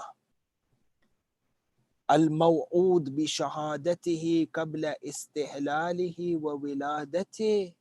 Ya Allah, this is a dua to be recited on the 3rd of Sha'ban. Yani the a'mals of 3rd Sha'ban, which is the birth of Imam al-Hussein alayhi salam. Ya Allah, I ask you by the sake of this newborn, or I ask you by the sake of the person born on this day, the personality born on this day, Yani Imam al-Hussein, whose martyrdom was prophesied even before he was born. Aqidah, shufu, understand Karbala. The prophecy of Imam al-Hussein's martyrdom was well known even before his birth. Which means that when you come across hadith that Nabi Ibrahim alayhi salam wept for Imam al-Hussein and Nabi Musa wept for Imam al-Hussein, ahibai, Don't put shukuk and don't listen to those who put shak in these hadith and they tell you the sanad is weak. Yeah, the sanad is weak. Your imam is teaching you through a dua which is mu'tabar, that the prophecy of the martyrdom of Imam al-Hussein was well known even before the birth of Imam al-Hussein. And if anyone was to know about the martyrdom of Imam al-Hussein from the people before his birth, it would have to be the Anbiya. Bakathu sama wa man fiha. The skies and the heavens and the dwellers of the heavens wept for him, wept for Imam al-Hussein. Ba'at Shahid al-Thani. Who are the occupants of the heavens now? Anbiya. This says everyone within the skies and the dweller, everyone in the heavens and the dwellers of the heavens wept for Imam al-Hussein. The Malaika, the Anbiya, the Hurul Ain, the Jinn, anyone and everything that is from within the heavens and the dwellers of the heavens. Wal ardu wa man alayha. And this entire earth wept for him. Qatilul abara. Al-Mamdud, shufu hada. Al-Mamdud bin Nasrah Yawm al-Karah. This, or Yawm al-Kurah. This Imam who has been supported with victory on the day of his return, or in the era of his return. Alam al-Raj'ah. Imam Hassan al-Askari alayhi salam is educating the people and preparing the Shia to join forces with Imam al-Hussein in his return in Alam al-Raj'ah. Imam al-Hussein, when Sayyid al-Shuhada is coming back, ahibba'i, for this statement that you make, this statement that you make in Ziyarat al-Waritha, فَيَا لَيْتَنِي كُنْتُ مَعَكُمْ فَنَفُوزَ فَوْزًا عَظِيمًا, is not in vain. Abadan la. Dua goes on to say, Allahumma kama akramtana bima'rifatih. Ya Allah, just like the way you have honored us with his ma'rifah. Akramtana. Akramtana from the word karama. Imam says to have ma'rifah of Imam al-Hussein is a form of honor bestowed upon you by Allah subhanahu wa ta'ala. Allahumma kama akramtana bima'rifatih. The way you have honored us with the ma'rifah of Imam al-Hussein. Ya Allah, you have honored us to weep for Imam al-Hussein. If we weep for Imam al-Hussein, it's not because of our own goodness or because we are deserving. Ya Allah, you are so merciful. You honored me to have the ability to shed tears for Imam al-Hussein. Look at the Aqidah which Imam Hassan al-Askari alayhi salam is instilling within the hearts of the people, within the hearts of the Shia, when it comes to tamassuk bil Imam al-Hussein during this period of ghaiba which is coming up. Yani for Imam al-Askari, yani the people coming up then and for us to survive now. Weeping for Imam al-Hussein, majalis for Imam al-Hussein. Ahibbai, this is an honor from Allah subhanahu wa ta'ala.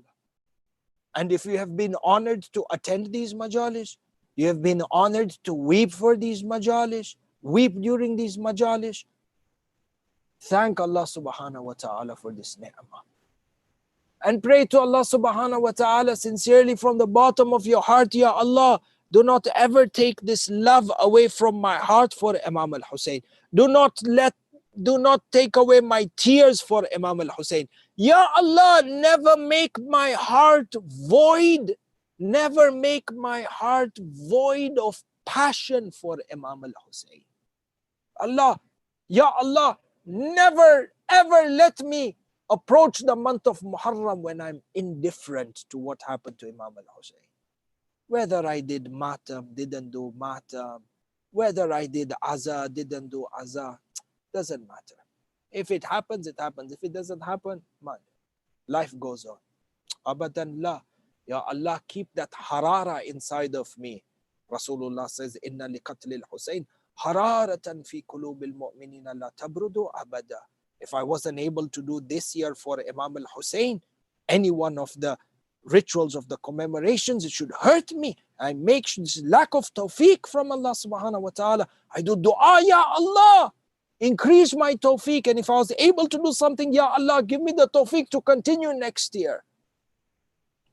Never tribulate me with a heart that is indifferent to Imam al-Hussein, Ya Allah. I dua.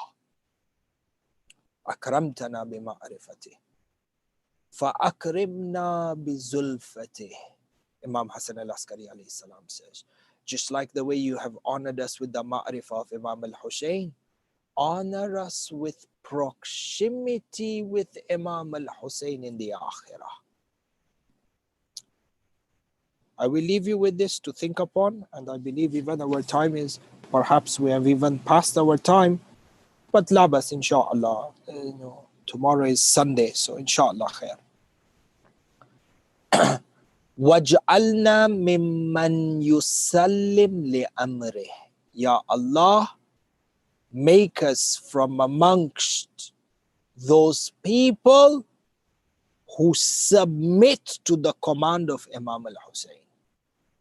وَجْعَلْنَا مِمَّنْ يُسَلِّمْ لِأَمْرِهِ. Ya Allah, make us from amongst those people who submit to the command of Imam al-Hussein. Meaning what? Till today, Imam al-Hussein alayhi salam was martyred and sacrificed in the land of Karbala 61 AH, over 1400 years ago. Even though, despite that, till today, 1400 years later, there is a command, or there are a set of commands of Imam al-Hussein which is obligatory upon us to follow and to submit to. Ya Allah, give us tawfiq in this. Make us from amongst those who submit to the command of Imam al-Hussein. Not from, meaning what? There are those who go against the command of Imam al-Hussein. What are these commands? Who are these? Ba'd tawil mufassal. Bas. Should be points of contemplation for us. Khasatan, the 8th of Rabiul Awwal marks the last day of Azah. The last day of Azah in terms of its physical sense. Otherwise, the grief of Ali Muhammad lives in the heart ila al-abad, for eternity. It should be an opportunity for us to reflect on everything we've been able to do for Imam al-Hussein over these last 2 months. Everything that we were not able to do for Imam al-Hussein. And make commitments to rectify and to uphold for the coming year if we are blessed with life. There are so many who had this arman and he had this tamanna that next year we will attend the majlis of Imam al-Hussein. Wapi.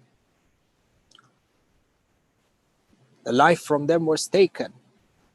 The Malakul Maut came and took their souls. Those who were with us last year and are not here with us this year. فَأَحِبَّائِ, person truly contemplates their responsibility towards Imam al-Hussein, how they will uphold. We are at the doorstep of the martyrdom of Sayyidah Fatimah al-Zahra alayha salam, the daughter of Rasulullah, who's a hujjah over the A'immah, as per the hadith of Imam Hassan al-Askari. Yani, if you take Imam al-Hussein alayhi salam to be a hujjah, Sayyidah Fatimah al-Zahra is a hujjah over Imam al-Hussein. Her shahada, the dates of her shahadat are coming up. Person thinks and plans from now. How do I fulfill my responsibility to Sayyidah Fatimah al-Zahra alayha salam? Seeking ilm and the amal. Person needs to set targets from now over what he will achieve between now and the following Muharram, and kalam on this inshallah in other occasions that we have. Sallu ala Muhammad wa ali Muhammad. Allahumma salli ala Muhammad. وآل محمد وعجل فرجه. أحبائي, the narrations mention that even though Imam Hassan al-Askari alayhi salam was in imprisonment and detainment and had surveillance over him throughout the day and the night, Bani Abbas were still fearful.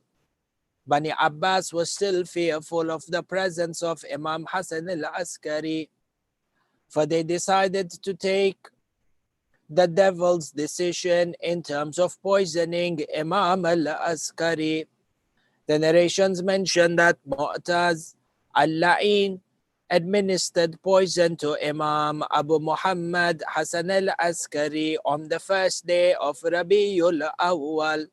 The Imam's istishhad was on the 8th day of Rabiul Awwal, which means that for 8 days the Imam suffered from the pangs and the poison, and for 8 days Imam Hassan al-Askari suffered from the pain and the pangs of the poison that was administered to him. Allah, Allah, sometimes turning towards the right, sometimes turning towards the left out of pain. The Imam began to sweat profusely and as if his body was on fire due to the intensity of the poison that was given to him.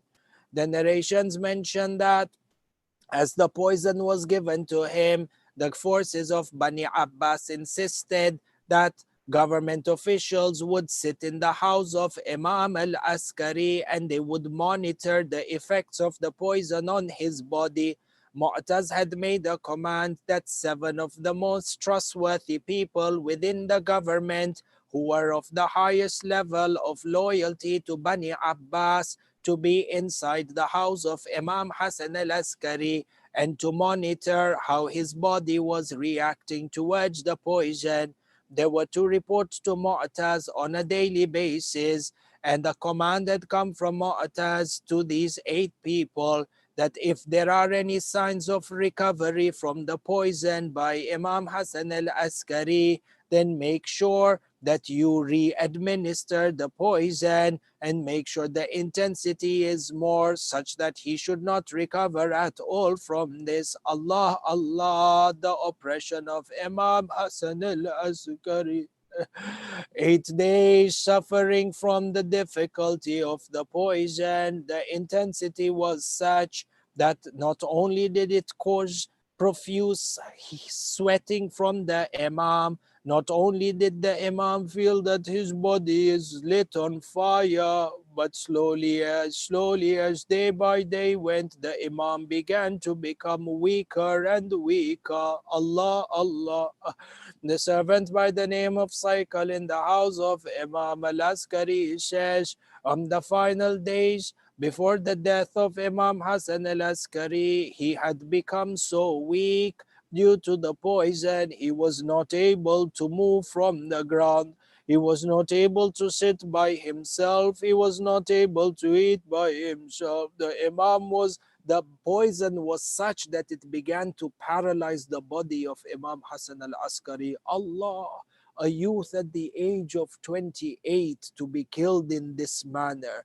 The effect of the poison was such, Imam was becoming paralyzed. The hadith says, on the night prior to the martyrdom of his death, Imam al-Askari wanted to drink water. When Cycle brought the bowl of water, he says the poison was such that the Imam was not even able to hold the cup in his hand. The hands of the Imams were trembling and shaking so much that as he tried to put the bowl of water to drink from it, his mouth was shivering and his hands were trembling. The Imam was not even able to take a sip of water. Allah, Allah. At this point, Imam Hassan al-Askari Cycle to call for his son, Imam al-Hujjah, from inside of the room.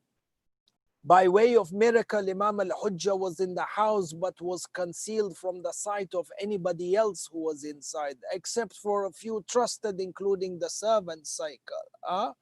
The narration mentions that Imam al-Hujjah, 5 years of age, was in the room. Cycle says, I went out to call Imam Sahib al-Amr, the son of Imam al-Hadi, a 5-year-old son. His face was shining like the new moon.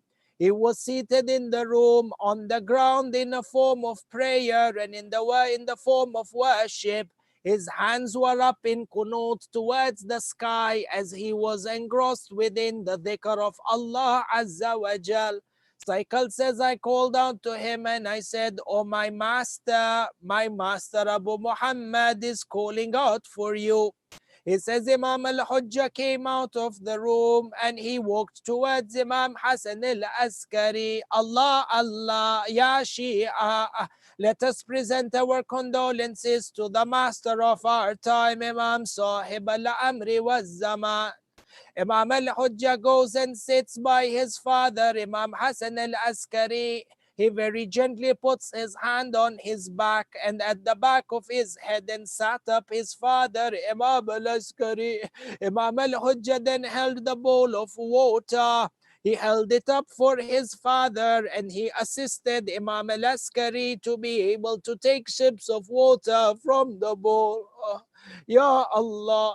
As soon as he was able to do this, Imam al-Askari was then assisted. Imam al-Hujjah then helped Imam al-Askari to perform the wudu. He held the bottle or he held the bowl of water and he helped him spread the water for Imam al-Askari to perform the wudu and the masa. Imam al-Askari, in a form of weakness, completed his salat and recited his salat, reaffirming his allegiance, reaffirming his covenant with Allah Azza wa Jal. Ya Shi'at Amir al-Mu'mineen, Ya Shi'at Imam Hassan al-Askari. These are the final moments of the life of the Ma'soom Imam Abu Muhammad. Having completed the Salah, Imam al-Hadi laid down on the floor. Imam al-Askari laid down on the floor. Imam al-Hujjah by his side. The narrations mention that Imam al-Hujjah hugged his father, Imam al-Askari, and he placed the head of the Ma'soom Imam on his chest, wiping the sweat from the forehead of the Ma'soom Imam. Imam al-Askari then began to give the final wasiyah to his son, Imam Sahib al-Amri wal-Zaman al-Mahdi al-Hujjah. He granted him the Dhul Fiqar, he granted him the Mus'haf Fatima, and granted him the Kitab Ali. He then granted him the ring, which is the Aqiq of Imama, and began to give him the wasiyah on the responsibilities of Imamah to fulfill. Imam al-Askari, in his final statement, then looked at his son Imam Sahib al-Amr and he said to him, "Oh my son, you are the one who is going to seek vengeance against those who oppressed me and those who killed me. Oh my son, you are the one to seek vengeance against those who oppressed your fathers and your grandfathers. Oh my son, you are the one who shall seek vengeance against those who killed our grandfather Abu Abdullah al-Hussein in Karbala." Allah. Imam al-Askari mentions Imam al-Hussein and the Masa'ib of Imam al-Hussein on his deathbed. The final words of Imam al-Askari is that, "Oh my son Sahib al-Amr, you are the one to seek vengeance for all of us." Having said this, the Imam lay down facing the Qibla. He straightened out his hands and straightened out his legs. He took one final breath with his head on the chest of Imam Sahib al-Amri wal-Zaman wa musibatah wa imamah. the soul of the Imam left his body and ascended towards the heavens. Imam al-Hujjah was left in grief, weeping and wailing over the tragedy of his father, Imam Hassan al-Askari. Allah, Allah. Maulana Sahib al-Amri was Zaman. You were able to feed your father at the final moments of his life with water. Ya Maulana Sahib al-Amr, at the final moments of the life of Imam al-Askari, at least you had the head of your Imam by your chest. But for Karbala, for Karbala, who was there to grant water to Imam al-Hussein on the burning deserts of Karbala. They didn't only have mercy on Imam al-Hussein, Maulana Sahib al-Amr, they didn't have mercy on the 6-month-old infant of Imam al-Hussein. For Imam al-Hujjah, you recite the Masa'ib of Imam al-Hussein and let us weep with the Imam of our time as we commemorate the Shahadah of Imam al-Askari. This is that Aliyun al-Asghar, when Imam al-Hussein sought water for him on the plains of Karbala. The narrations mention that he laid out Imam Aliyun al-Asghar in front of the enemies to see. Imam Aliyun al-Asghar's eyes were sunk inside his head because of the hunger and the thirst over the last 3 days. The narrations mention when Imam al-Hussein raised him out, the infant baby took out its tongue to show that it is thirsty from the heat of the plains of Karbala. Ya Imam al-Hujjah, how did they show mercy towards Aliyun al-Asghar? Hurmala, Hurmala al-La'in, with a 3-pronged arrow that pierced the jugular veins of Aliyun al-Asghar. The narrations mention that when the arrow pierced the neck of Aliyun al-Asghar, he began to flutter like a fish out of water in the arms of Abu Abdullah. Allah, Allah, Ya Maulana Sahib al-Amri was Zaman.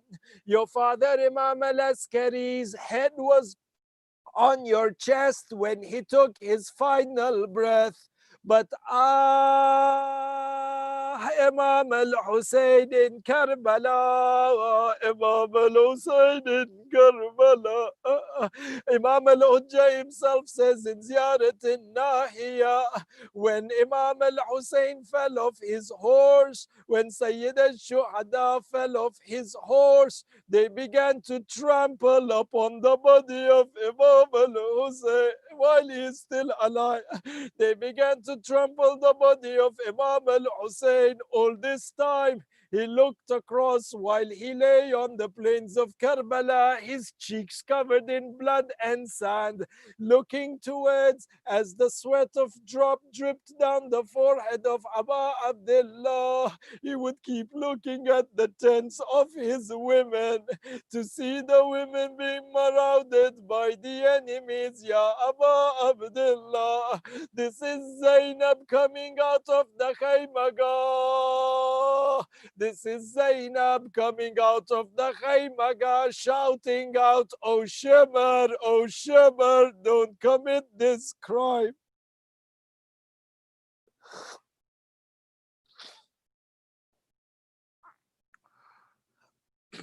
Inna lillahi wa inna ilayhi raji'un, wa la hawla wa la quwwata illa billah. Matam Hussein, Matam Imam Hassan al-Askari alayhi salam. Ya Hussein, Ya Hussein, Ya Hussein, Ya Hussein, Ya Hussein, Ya Hussein, Ya Hussein, Ya Hussein, Ya Hussein, Ya Hussein, Ya Hussein, Ya Hussein, Ya Hussein.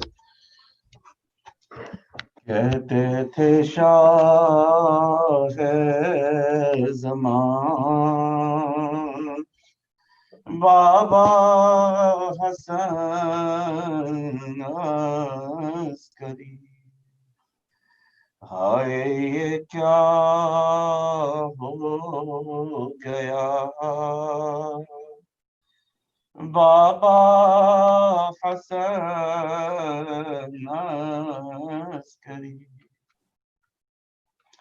सुए जीना चल बसे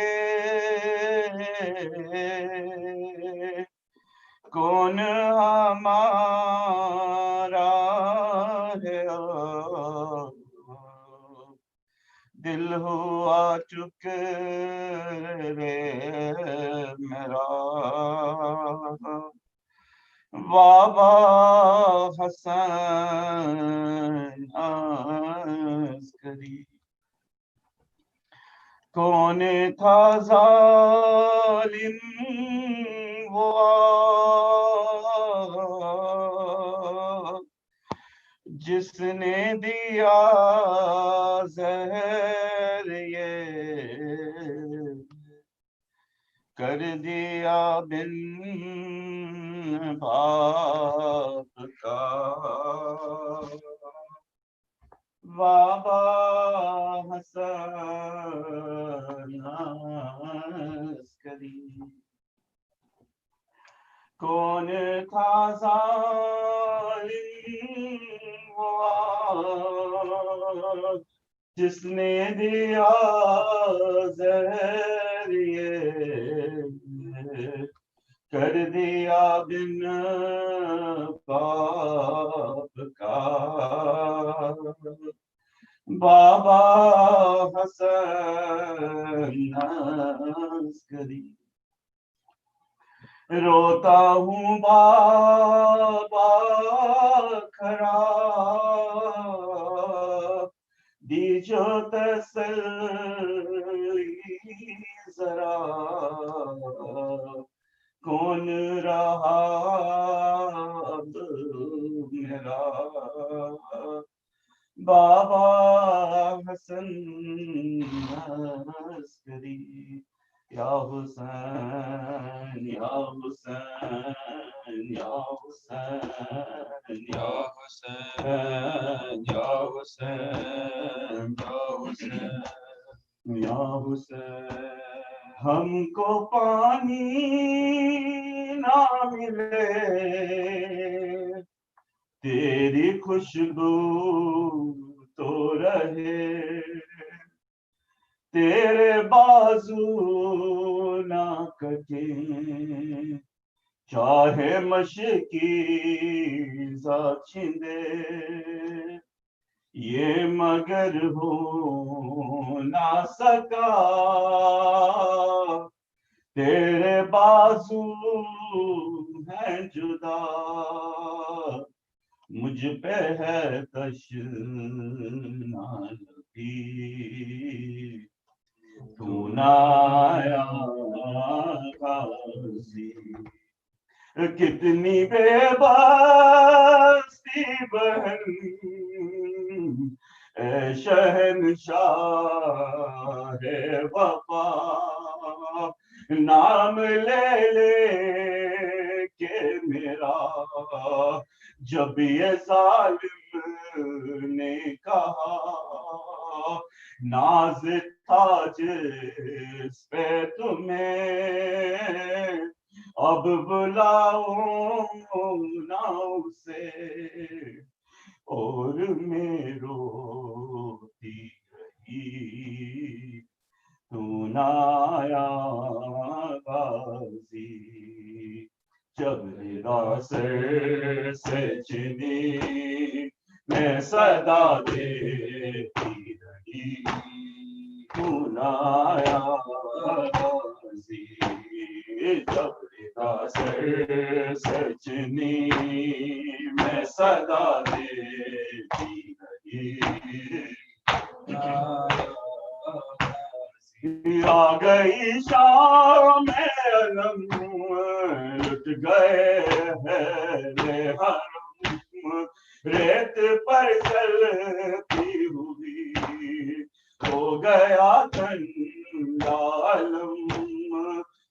सा देने के लिए, मुझसे मिलने के लिए आ गए बाबा की सुनाया हसी से चनी मैं सदा सुनाया कैद खाने में कज़ा जब सकीना को मिली, देके कुर्ते का कफन बच्ची दफनाई गई। उस गरी नाम तेरा सूरत नाज़े अली दुख में दोहराती सुनाया जगदा सर से छिनी मैं सदा सुनाया। कितनी बेबस थी बहन शहंशाह है वफा, नाम ले ले के मेरा जब ये जालिम ने कहा, नाज था जिस पे तुझे अब बुलाओ ना उसे, और मैं रोती रही सुनाया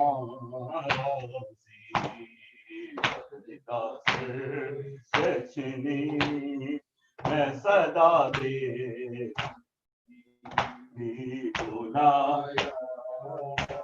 क्या कहूँ शेर मेरे मेरे दाम खोलिए, ये मुसलमान सारे शहर दर शहर गए, खिलकते कूफा कभी खिलकते शाम कभी, और हम बेहंसी सुनाया से चुनी मैं सदा देती रही सुनाया।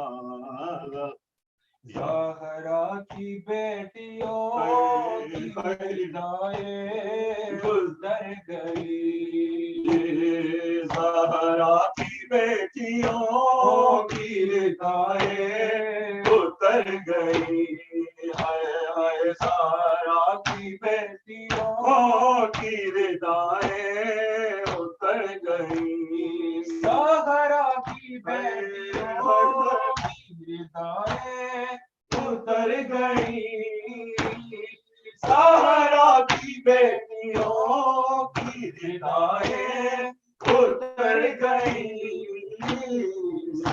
चाचे को सही सदाएं ये कर गई, ज़हरा की बेटियों की दाएं उतर गई, हाय हाय ज़हरा की बेटियों की दाएं उतर गई, लाशों को रस्सियों में जकड़ के लिए फिरो, लाशों को रस्सियों में जकड़ के लिए फिरो, शहदादियाँ तो कैसे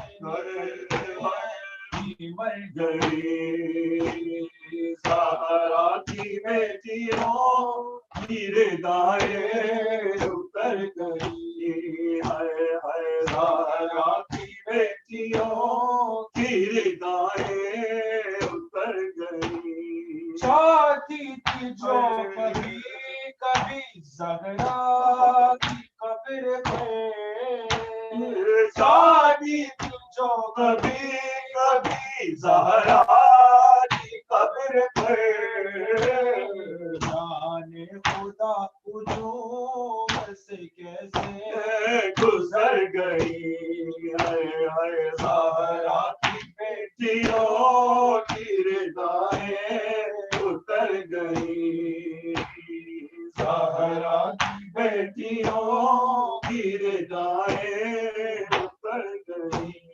जुल्मों सितम की तेज हवाएं जब चली, जुल्मों सितम की तेज हवाएं जब चली, सब गुलशने बतूले की कलियां बिखर गई। हाय ज़हरा की बेटियों की रिदाएं उतर गई, ज़हरा की बेटियों की रिदाएं उतर गई। गोदों से राग शाम में गिर गए के मर गए, गोदों से राग शाम में गिर गए के मर गए, बच्चों की लाश देख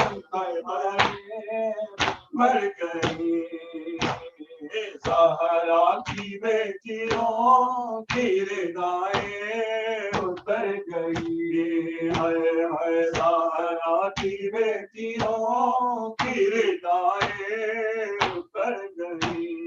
हम लाए पूछती थी सकीना से कैद में, रम लाए पूछती थी सकीना से कैद में, जख्मी का बीवी किधर गई। हाय हाय ज़हरा की बेटियों की रिदाएं उतर गई, ज़हरा की बेटियों की रिदाएं उतर गई, सज्जाद को ज़ई के सदाएं ये कर गई। ज़हरा की बेटियों की रिदाएं उतर गई। ये वो आबिदे बीमार था, वो आबिदे बीमार था, चलने से जो वो लाचार था, और शाम का बाजार था, और शाम का बाजार था, और मुस्तफा की बेटियां माला के माम या हसन या हुसैन, माला के माम या हसन या हुसैन, या हुसैन हुसैन या हुसैन या हुसैन, या रब हक के ज़हरा तौफीक ये अता हो, मरने से पहले यारा दीदार करबला हो। सब मिलके या रब हक ज़हरा तौफीक ये अता हो, मरने से पहले यारा दीदार करबला हो। जो अर्ज़ करबला है हर अर्ज़ से जुदा है, इस खाक करबला पे शह का लहू मिला है, शह का लहू मिला है, हर लादवा मर्ज़ की ये खाक ही दवा हो, मरने से पहले यारा दीदारे करबला हो, यारा के ज़हरा तौफीक ये अता हो, मरने से पहले यारा दीदारे करबला हो। है वास्ता हसन का कासिम से गुलबदन का, अब्बास खुश सुखन का, अनवार पंजतन का, अनवार पंजतन का, दुनिया की मुश्किलों में कोई न मुब्तला हो, मरने से पहले यारा दीदार करबला हो, यारा के ज़हरा तौफीक ये अता बला हो, मरने से पहले यारा दीदारे करबला हो। तो वास्ता खुदा को अब्बास की वफा का, बीमार करबला का, ज़ैनब की रिदा का, ज़ैनब की रिदा का, जो है असीर मौला अब जल्द से रिहा हूँ, मरने से पहले यारा दीदारे करबला हो। यारा के हक के ज़हरा तौफीक ये अता हो, मरने से पहले यारा दीदारे करबला हो। मतवज्जे ज़ियारत आशूरा। अस्सलामु अलैका या अबा अब्दुल्लाह, अस्सलामु अलैका इब्न रसूलिल्लाह, अस्सलामु अलैका इब्न अमीरुल मोमिनीन इब्न सय्यिदुल वसीय्यीन, अस्सलामु अलैका इब्न फातिमा सय्यिदती निसाइल आलमीन, अस्सलामु अलैका या तौरल्लाह व इब्न खालिह वल बिक्रल मौतूर, अस्सलामु अलैका व अलल अरवाह अल्लती हलत फी बिनाइक, अलैकुम मिन्नी जमीअन सलामुल्लाहि अबदन मा बक़ीतु व बक़ियल लैलु वन नहार। या अबा अब्दुल्लाह लक़द अज़मतिर रबियतु व जल्लत अज़मतिल मुसीबतु बिका अलैना व अला जमीइ अहलिल इस्लाम व जल्लत अज़मत मुसीबतुका फिस समावाति अला जमीइ अहलिस समावात। फलअन अल्लाहु उम्मतन अस्ससत असासद ज़ुल्मि वल जौरि अलैकुम अहलल बैति व लअन अल्लाहु उम्मतन रफ़अतकुम अन मकामिकुम व अज़ालतकुम अन मरातिबिकुम अल्लती रतबकुम अल्लाहु फ़ीहा ولعن الله أمة قتلتكم ولعن الله الممهدين لهم بالتمكين من قتالكم.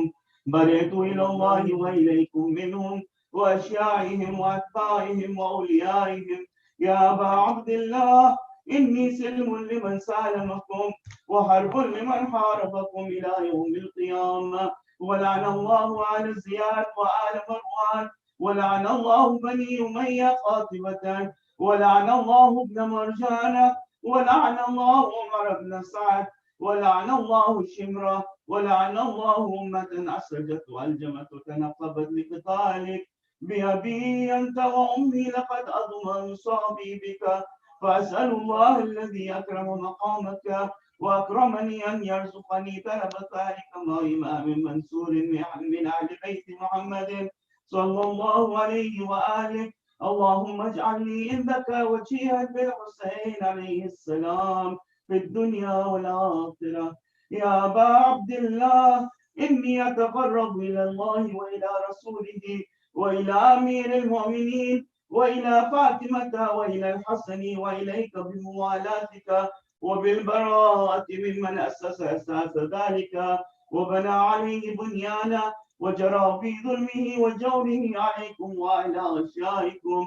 برئت إلى الله وإليكم منهم وأتقرب إلى الله ثم إليكم بموالاتكم وموالاة وليكم وبالبراءة من أعدائكم والناسبين لكم الحرب وبالبراءة من أشياعهم وأتباعهم. إني سلم لمن سالمكم وحرب لمن حاربكم وولي لمن والاكم وعدو لمن عاداكم. فأسأل الله الذي أكرمني بمعرفتكم ومعرفة أوليائكم ورزقني البراءة من أعدائكم وأن يجعلني معكم في الدنيا والآخرة وأن يثبتني عندكم قدم صدق في الدنيا والآخرة. وأسأله أن يبلغني المقام المحمود لكم عند الله وأن يرزقني طلب ثار مع إمام الهدى ظاهر ناطق بالحق منكم. وأسأل الله بحقكم وبالشأن الذي لكم عنده أن يؤتيني بمصابي بكم أفضل ما يؤتي مصابا بمصيبته مصيبة ما أعظمها وأعظم رزيتها في الإسلام وفي جميع أهل السماوات والأرض. اللهم اجعلني في مقامي هذا ممن تناله منك صلوات ورحمة ومغفرة. اللهم اجعل محياي محيا محمد وآل محمد ومماتي ممات محمد وآل محمد. اللهم إن يوم عاشوراء تفرقت به بنو أمية وابن آكلة الأخبار اللعين ابن اللعين على لسانك ولسان نبيك صلى الله عليه وآله في كل موطن وموقف وقف فيه نبيك صلى الله عليه وآله. اللهم لعن أبا سفيان ومعاوية ويزيد بن معاوية عليهم منك اللعنة أبد الآبدين. وهذا يوم فرحت به آل زياد وآل مروان بقتلهم الحسين صلوات الله عليه. اللهم فضاعف عليهم اللعن منك والعذاب العليم. اللهم إني أتقرب إليك في هذا اليوم وفي موقف هذا وأيام حياتي بالبراءة منهم واللعنة عليهم وبالموالاة لنبيك وآل نبيك عليه وعليهم السلام. المنتظر. اللهم العن أول ظالم ظلم حق محمد وآل محمد وآخر تابع له على اللهم العن الإصابة التي جادت الحسين وشايعت وبايعت وتابعت على قتله. اللهم لعنهم جميعا. السلام عليك يا أبا عبد الله وعلى الأرواح التي هلت بفنائك. عليك مني سلام الله أبدا ما بقيت وبقي الليل والنهار ولا جعله الله آخر العهد مني لزيارتكم. السلام على الحسين وعلى علي بن الحسين وعلى أولاد الحسين وعلى أصحاب الحسين يا مرة. اللهم خص أنت أول طالب باللعن مني وابدأ به أولا ثم الثاني والثالث والرابع. اللهم لعن يزيد خامسا والعن عبيد الله بن زياد وابن مرجان وعمر بن سعد والشمرة وآل أبي سفيان وآل زياد وآل مروان إلى يوم القيامة. اللهم لك الحمد حمد الشاكرين لك على أوصافهم. الحمد لله على عظيم رضيته. اللهم ارزقني شفاعة الحسين يوم الورود وثبت لي قدم صدق عندك مع الحسين وأصحاب الحسين الذين بذلوا مهجهم دون الحسين عليه السلام. اللهم صل على محمد. السلام عليك يا مولاي ابن مولاي. السلام عليك يا قريب القربى. السلام عليك يا معين الضعفاء والفقراء. الشمس الشموس وانيس النفوس. ايها المدفون بارض الدوس كن شفيعنا وشفيع والدينا في يوم تنصاع السلطان الحسن علي بن موسى الرضا واختك فاطمه المعصومه جميعا ورحمه الله وبركاته. السلام عليك يا مولانا يا صاحب العصر والزمان. السلام عليك يا خليفة الرحمن. السلام عليك يا شريك القرآن. السلام عليك يا إمامنا وإمام الإنس والجان. عجل الله تعالى وفرجه وسهل الله تعالى مخرجه وارزقنا في الدنيا زيارتك وفي الآخرة شفاعتك. السلام عليكم يا سائر شهداء كربلاء وأهل بيت النبوة جميعا ورحمة الله وبركاته. صل على محمد وآل محمد وعجل فرج النار هيدري.